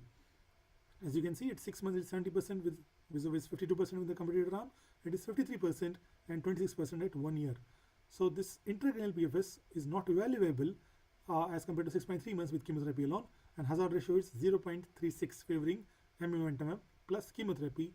So by omitting the patient with prior brain radiation therapy, we are able to better isolate intracranial activity attributable to amivantamab to this.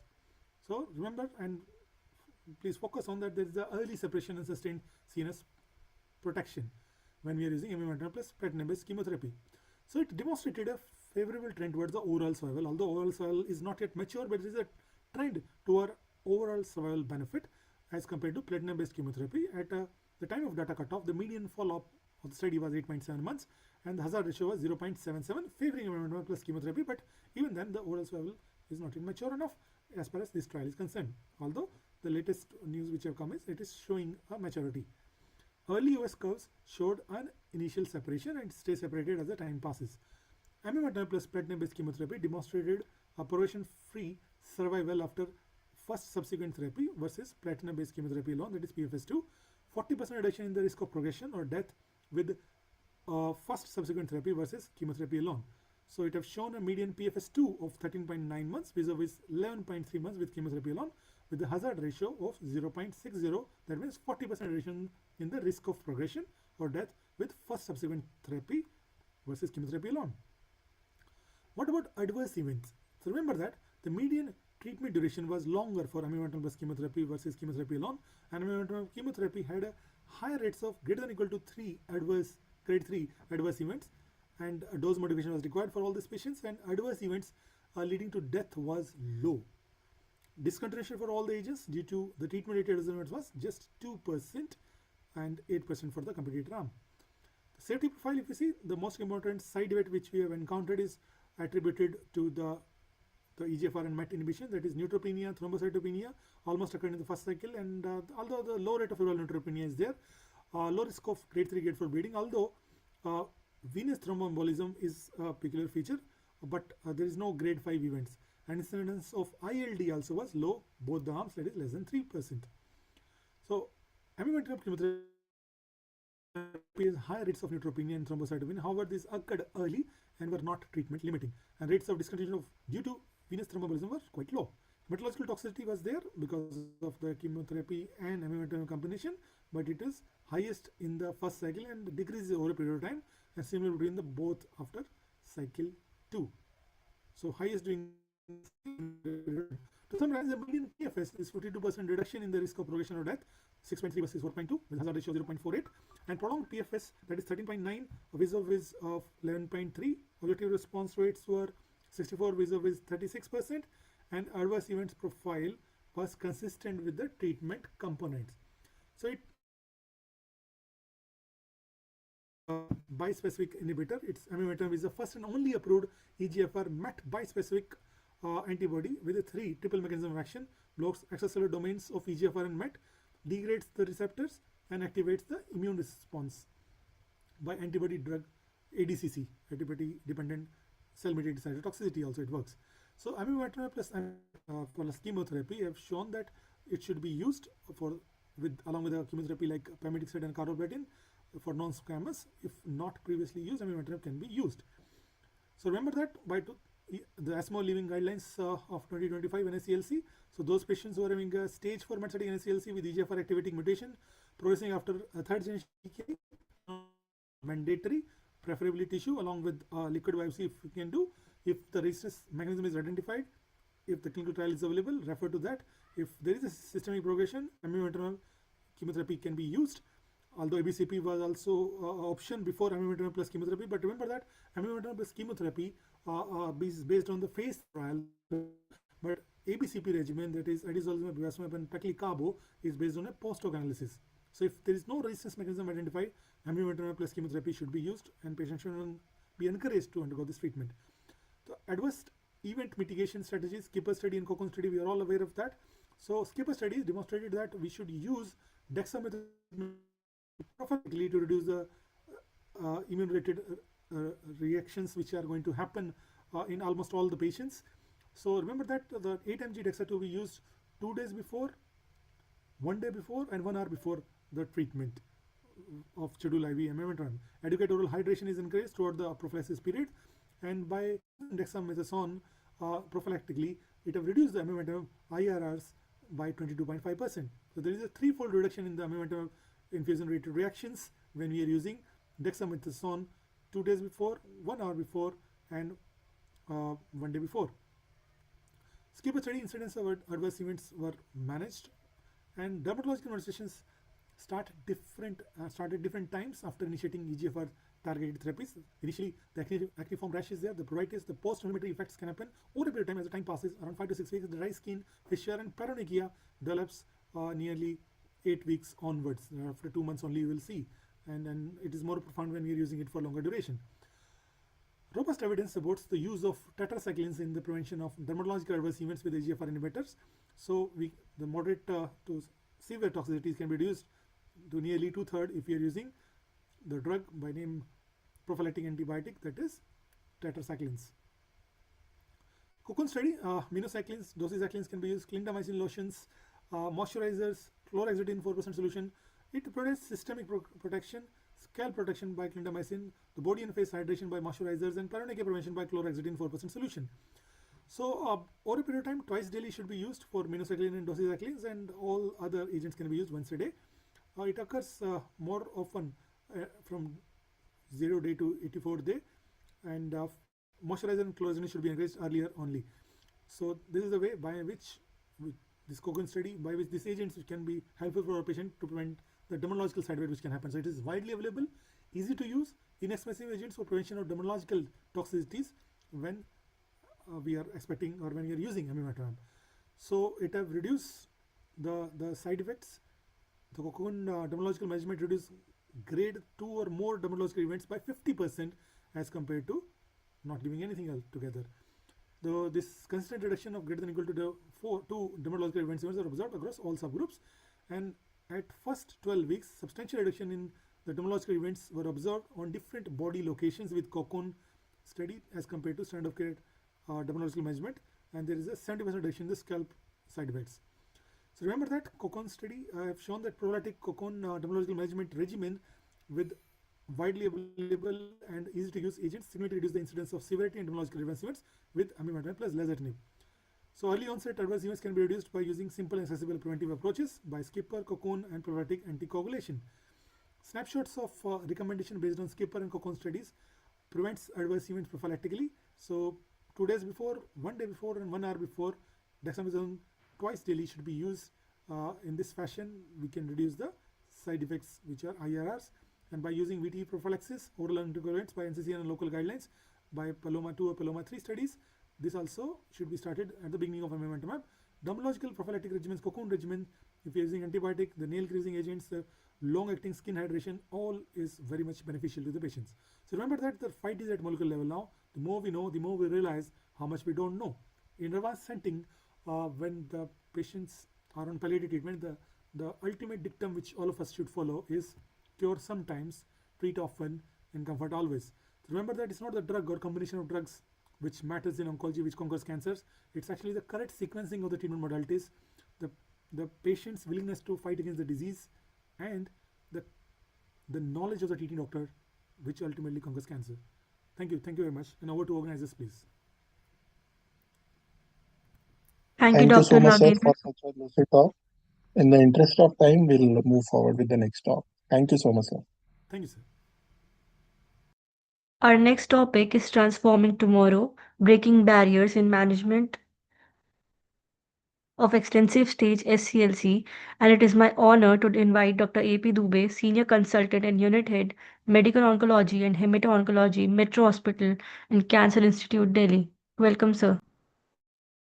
So, good evening, everyone, and thanks, organizer, and thanks, Dr. Ankit, for giving me this opportunity. So, can you please portray my slides?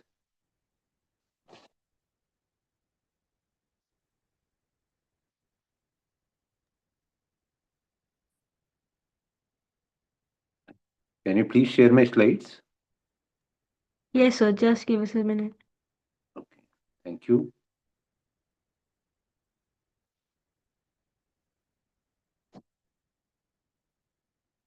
Good evening, everyone. So, I'll be speaking on transforming tomorrow, breaking barriers in management of extensive stage small cell lung cancer. Next.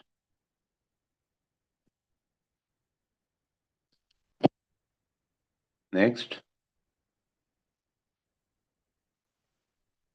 So, we all are aware that lung cancer is most commonly diagnosed malignancy amongst male, And amongst those lung cancers, non-small cell lung cancer account for around 80 to 85% of the cases, whereas 15% or to 15 to 20% cases are accounted by small cell lung cancer, which is an aggressive variant that comprises approximately around 20%, 15, 20%.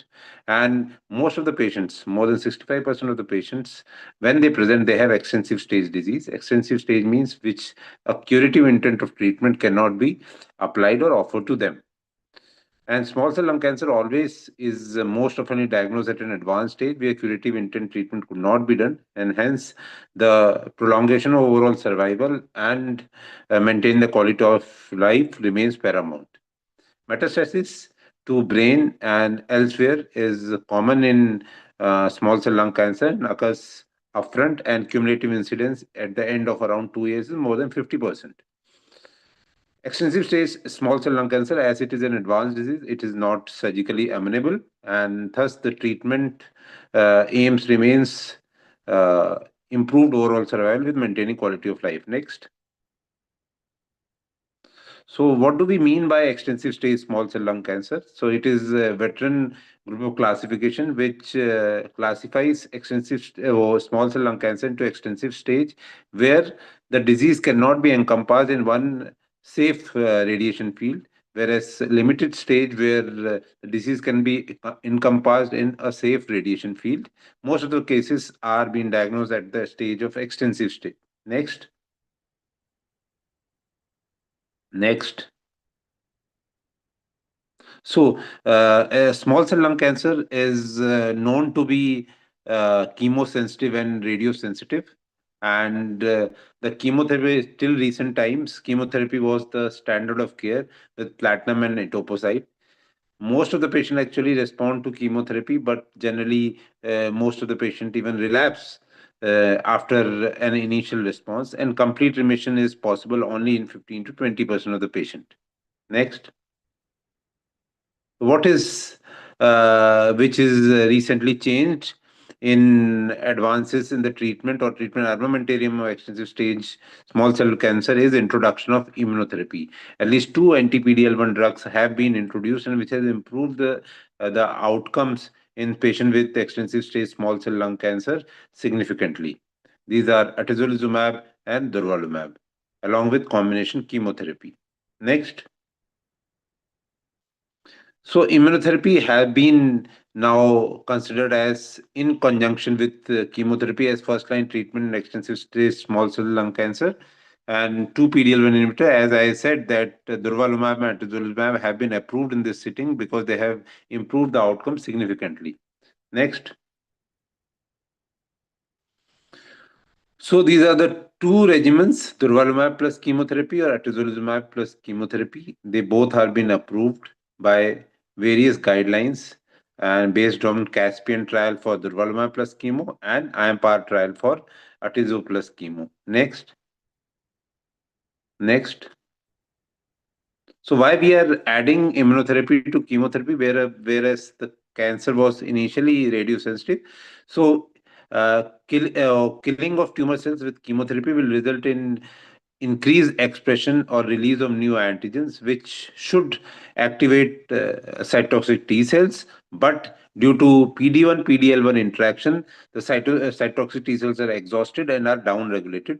So these PD-L1 inhibitor will inhibit the PD-1, PD-L1 interaction and will increase the cytotoxicity of T cells. Next. So this is the Caspian this is the Caspian study, on by virtue of which durvalumab plus chemotherapy were being approved as upfront regimen for extensive stage small cell lung cancer. Next.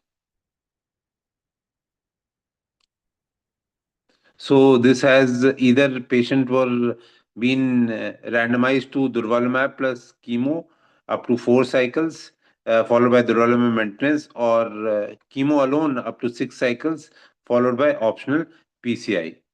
Choice between cisplatin and carboplatin were allowed, and the primary endpoint was overall survival with multiple secondary endpoint. Next.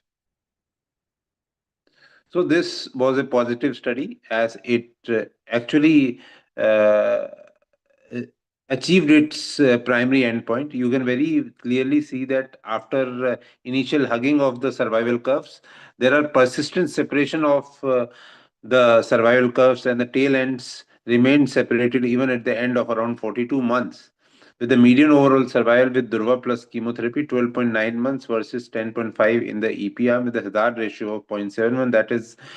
That means 29% reduced risk of progression or death. Next. So at the end of median follow-up of more than 3 years, we can very clearly see that the regimen Durva plus EP is demonstrating and sustaining the benefit. Next. Next. So this is the various landmarks. We can see that at 12 months, around 52.8% patients were alive in Durva arm, whereas at the end of 36 months, 17.6 versus 5.8% were alive in Durva versus chemotherapy arm. Next. Next. So the benefit of Durva plus chemotherapy was observed across all the clinically relevant subgroup. As you can see, that the all subgroups are achieving the benefit. Next. Now coming to the PFS rate, likewise, PFS was also improved with the addition of durvalumab to chemotherapy. You can very clearly say the median PFS was 5.1 months with Durva EP and 5.4 with EP arm. But when you see that later the patient who have actually responded to the regimen, they remain to be progression free for a longer duration. At 24 months, around 11% of the patients were progression free in the Durva plus EP arm, whereas only 2.9% in the EP arm. Next. So objective response rate and duration of response favored Durva plus EP over EP, as you can clearly see that the response rate for Durva plus EP was 68% versus 58% in the chemotherapy arm. And patients who have actually responded, they remained or they sustained their response, and that incidence of sustaining response was 3 times higher in Durva plus EP group versus EP alone. Next. So the patients who actually responded or who were benefited with the Durva plus EP seems to be more likely to achieve PFS advantage than intent to treat population. Next. So now this is, although NGS is not very much chattered about in non-small cell lung cancer, but still we do next generation sequencing, and the median overall survival as per the molecular subtype, and in all molecular subtype, whereas it is ASCL1, Neuro D1 or POF3 or YAP1, Durva plus EP seem to be having an edge over the EP alone. Next. So this you can see that almost Durva plus EP, apart from maintaining the overall survival and progression-free survival, duration of response, objective response rate, also the global, the quality of life, as well as the other health-related symptoms and functions were maintained. Next. So next. Next. Next. Okay, so now coming to management of brain metastasis in extensive stage small cell lung cancer.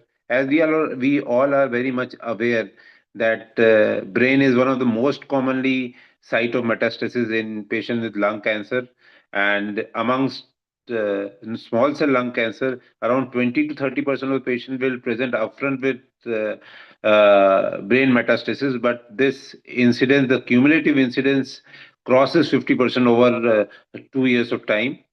Next. Now this is the Caspian trial where the brain mets patients were also taken. In Caspian study, 268 patients were total, whereas out of that 10.4% were having brain metastasis at baseline. The same in the chemo arm, 10% patient had known brain metastasis at baseline. Next. Now you can very clearly see the survival curve that irrespective of brain metastasis, durvalumab plus chemotherapy consistently improved overall survival versus chemotherapy alone, with a hazard ratio of 0.79 in patients with brain metastasis and 0.76 without brain metastasis. Next. So now coming to safety summary, yes, you can very clearly compare the safety and the adverse event profile of Durva plus EP plus EP. You can see that the grade 3, 4 adverse event was similar in both the arms, 62% approximately. And surely immune-mediated adverse events were higher in patients with who were offered Durva plus EP owing to the addition of immunotherapy. But almost all the immune-mediated adverse events were grade 1 or grade 2, which could be easily well managed. Next. Now, these are the certain adverse events which accounted for the incidence of more than 1% of the patients in Durva plus EP. And you can very clearly see that the Durva plus EP is having an edge over chemotherapy alone in the terms of adverse side events. And you can very clearly see that even though a new drug was added in the term of immunotherapy to chemotherapy arm, the incidence of adverse events remained almost similar in both the arms. Next. So now what is the difference between the Durva study and the Atizo study? That is very most oftenly been spoken about. That first of all, that untreated brain metastases were not allowed in IMPAR 133, whereas they were included in Caspian study, asymptomatic as well as symptomatic, which were treated. PCI allowed in the control arm in IMPAR 133, and PCI allowed in the experimental arm was excluded in Caspian study. And Caspian study did allow the comparator arm to undergo 6 cycles of chemo. And also, cisplatin was excluded in IMPAR 133, whereas cisplatin and carboplatin both were allowed in IMPAR 133. Both cisplatin and carboplatin were allowed in Caspian study, whereas cisplatin was excluded in IMPAR 133. Next. Next. So IMPAR 133 and Caspian study, you can very clearly see that numerically the Caspian study had higher overall survival, although it will not be fair to compare the trials owing to the heterogeneity of the population. Next. Now coming to prophylactic cranial irradiation. Now guidelines do recommend prophylactic cranial irradiation with patients who have a good PS and they have responded very well to chemotherapy. But latest Japanese trial has proven that the MRI surveillance is equivalent and equally efficacious as compared to prophylactic cranial irradiation. Next. Next, we have spoken about it.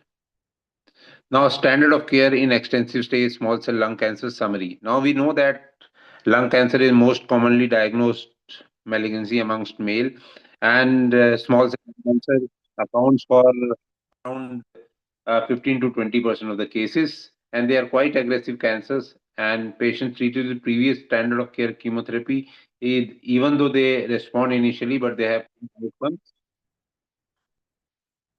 Immunotherapy, the introduction of immunotherapy has actually significantly improved the outcomes in patients with extensive stage small cell lung cancer. Two PD-L1 inhibitors, Atizo and durvalumab, have been approved for this setting. They both improving outcome with a few differences in the study design of both the drugs. Durva plus carbo or cisplatin, which was a typical feature of Caspian study, where both platinum, cisplatin, carboplatin were included, and Durva plus carbo versus cisplatin plus etoposide, and Atizo plus carbo plus etoposide are preferred first-line treatment options. As brain metastasis seems to be of higher incidence in patients with lung cancer, be it the small cell or non-small cell lung cancer, but cumulative incidence of brain metastasis in extensive stage small cell lung cancer is quite high, and durvalumab has shown improvement in PFS and OS irrespective of brain metastasis. Thanks. Thank you.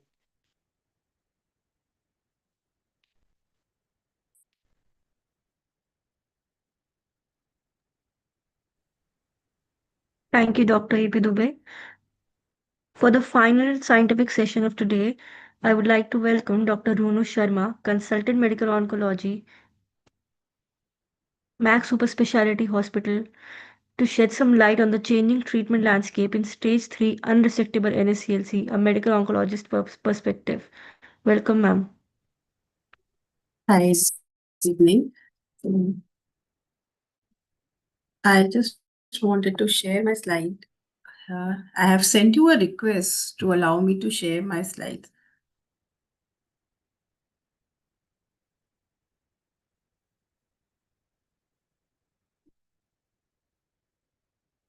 Just a minute. Hi, good evening. I hope my slides are visible.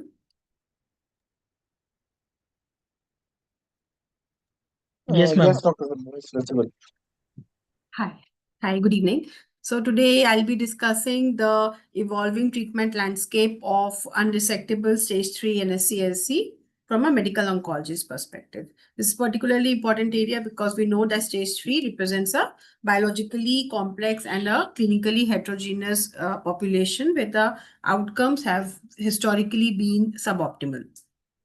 So coming to a quick overview, I'll begin by briefly defining the unresectable stage 3 disease with highlighting its complexity. Then we'll revisit the role of concurrent chemoradiation as a backbone of treatment, followed by the rationale of consolidative therapy.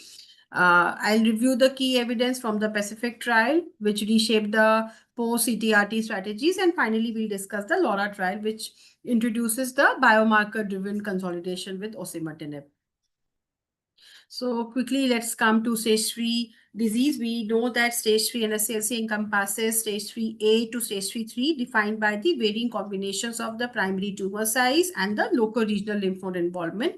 Importantly, these patients have locally advanced disease without distant metastasis, yet with suboptimal outcome because of the variation in the tumor burden and the nodal spread and the treatment feasibility.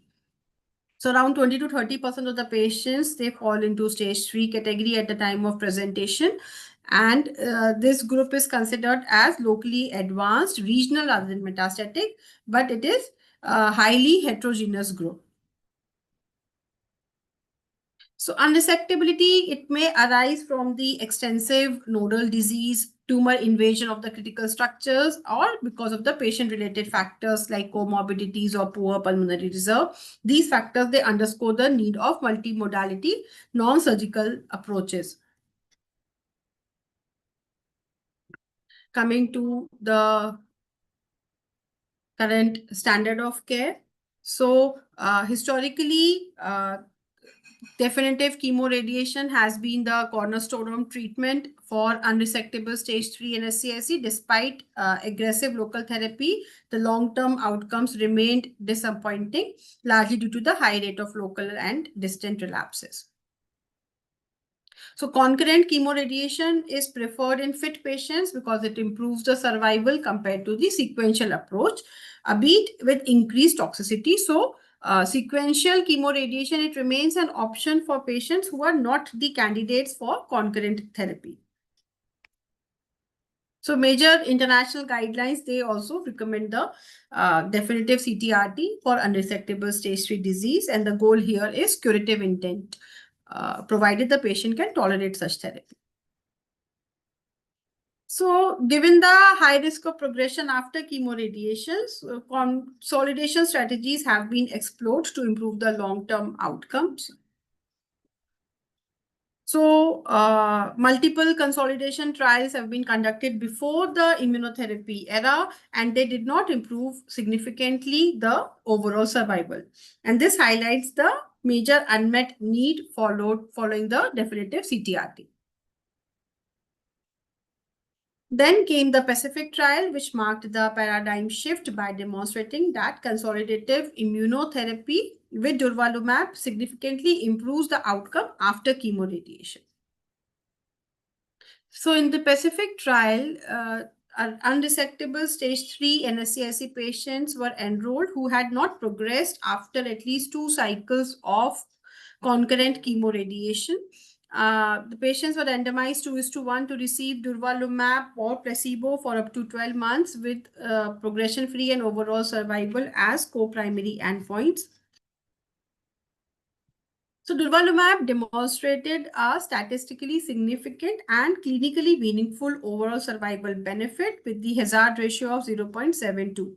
At 5 years, the overall survival was approximately 43%, which is unprecedented in this setting. So importantly, the overall survival benefit with durvalumab was observed across most pre-specified subgroups, supporting its broad applicability in unresectable stage 3 disease. Durvalumab also significantly improved the progression-free survival with the hazard ratio of 0.5. The benefit was durable with approximately 1/3 of the patients remaining progression-free at 5 years. So consistent progression-free survival benefit was seen across all major subgroups, reinforcing the robustness of the Pacific results. However, the subgroup analysis from the Pacific trial and the real-world data in subsequent studies suggest that the patients with EGFR mutated disease derive less benefit from immunotherapy, and this highlights the important unmet need for effective consolidation strategies for EGFR mutated unresectable stage 3 NSCLC patients. So the LAURA trial specifically addressed this unmet need by evaluating osimertinib as a consolidation therapy after chemoradiation in EGFR mutated stage 3 disease patients. So LAURA demonstrated a highly significant improvement in the progression-free survival with osimertinib. The hazard ratio was 0.16 with early and sustained separation of the curves, and the 2-year PFS rate of approximately 65%. The PFS assessed by the investigators were consistent with the blinded central review, confirming the robustness of the benefit. So PFS benefit with osimertinib again was consistent across all evaluated subgroups, including the age, gender, the smoking status, stage, and the EGFR subtype. The key finding of the LAURA trial was the significant reduction in the CNS progression with osimertinib. So the risk of CNS progression or death was reduced by 83%, reinforcing the known osimertinib's CNS protective effect. At 12 months, the cumulative incidence of CNS progression was only 9% with osimertinib compared to 36% with placebo, which is clinically very meaningful. Osimertinib also delayed the distant metastases, which are the major cause of treatment failure following chemoradiation in such patients. Osimertinib demonstrated a manageable safety profile. The adverse events were generally consistent with the known safety profile, and the treatment discontinuation rates were low. So the most common adverse events in both the arms were radiation pneumonitis, which was predominantly low grade and manageable. ILDs were infrequent and they were mostly low grade, which required careful monitoring. So the current guidelines now recommend biomarker testing, including the EGFR and PD-L1 expression for unresectable stage 3 NSCLC. Consolidation therapy should be tailored based on the molecular profile.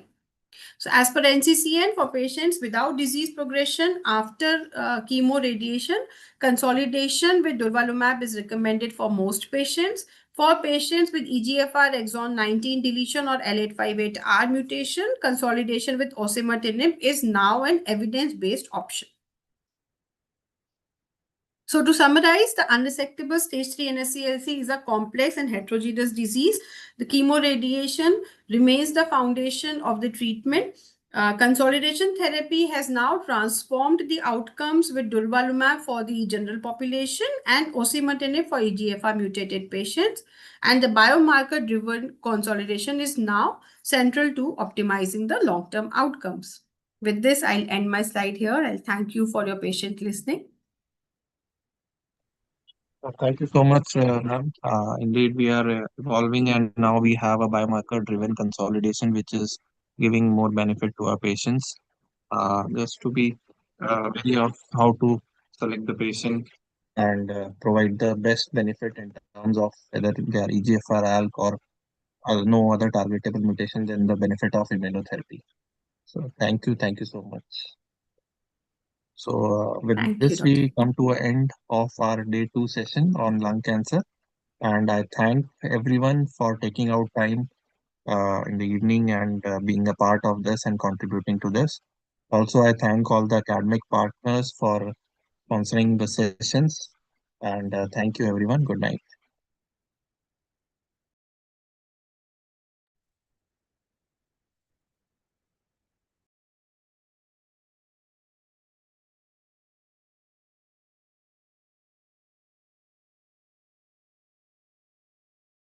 Can we close this session? Yes. Okay, thank you.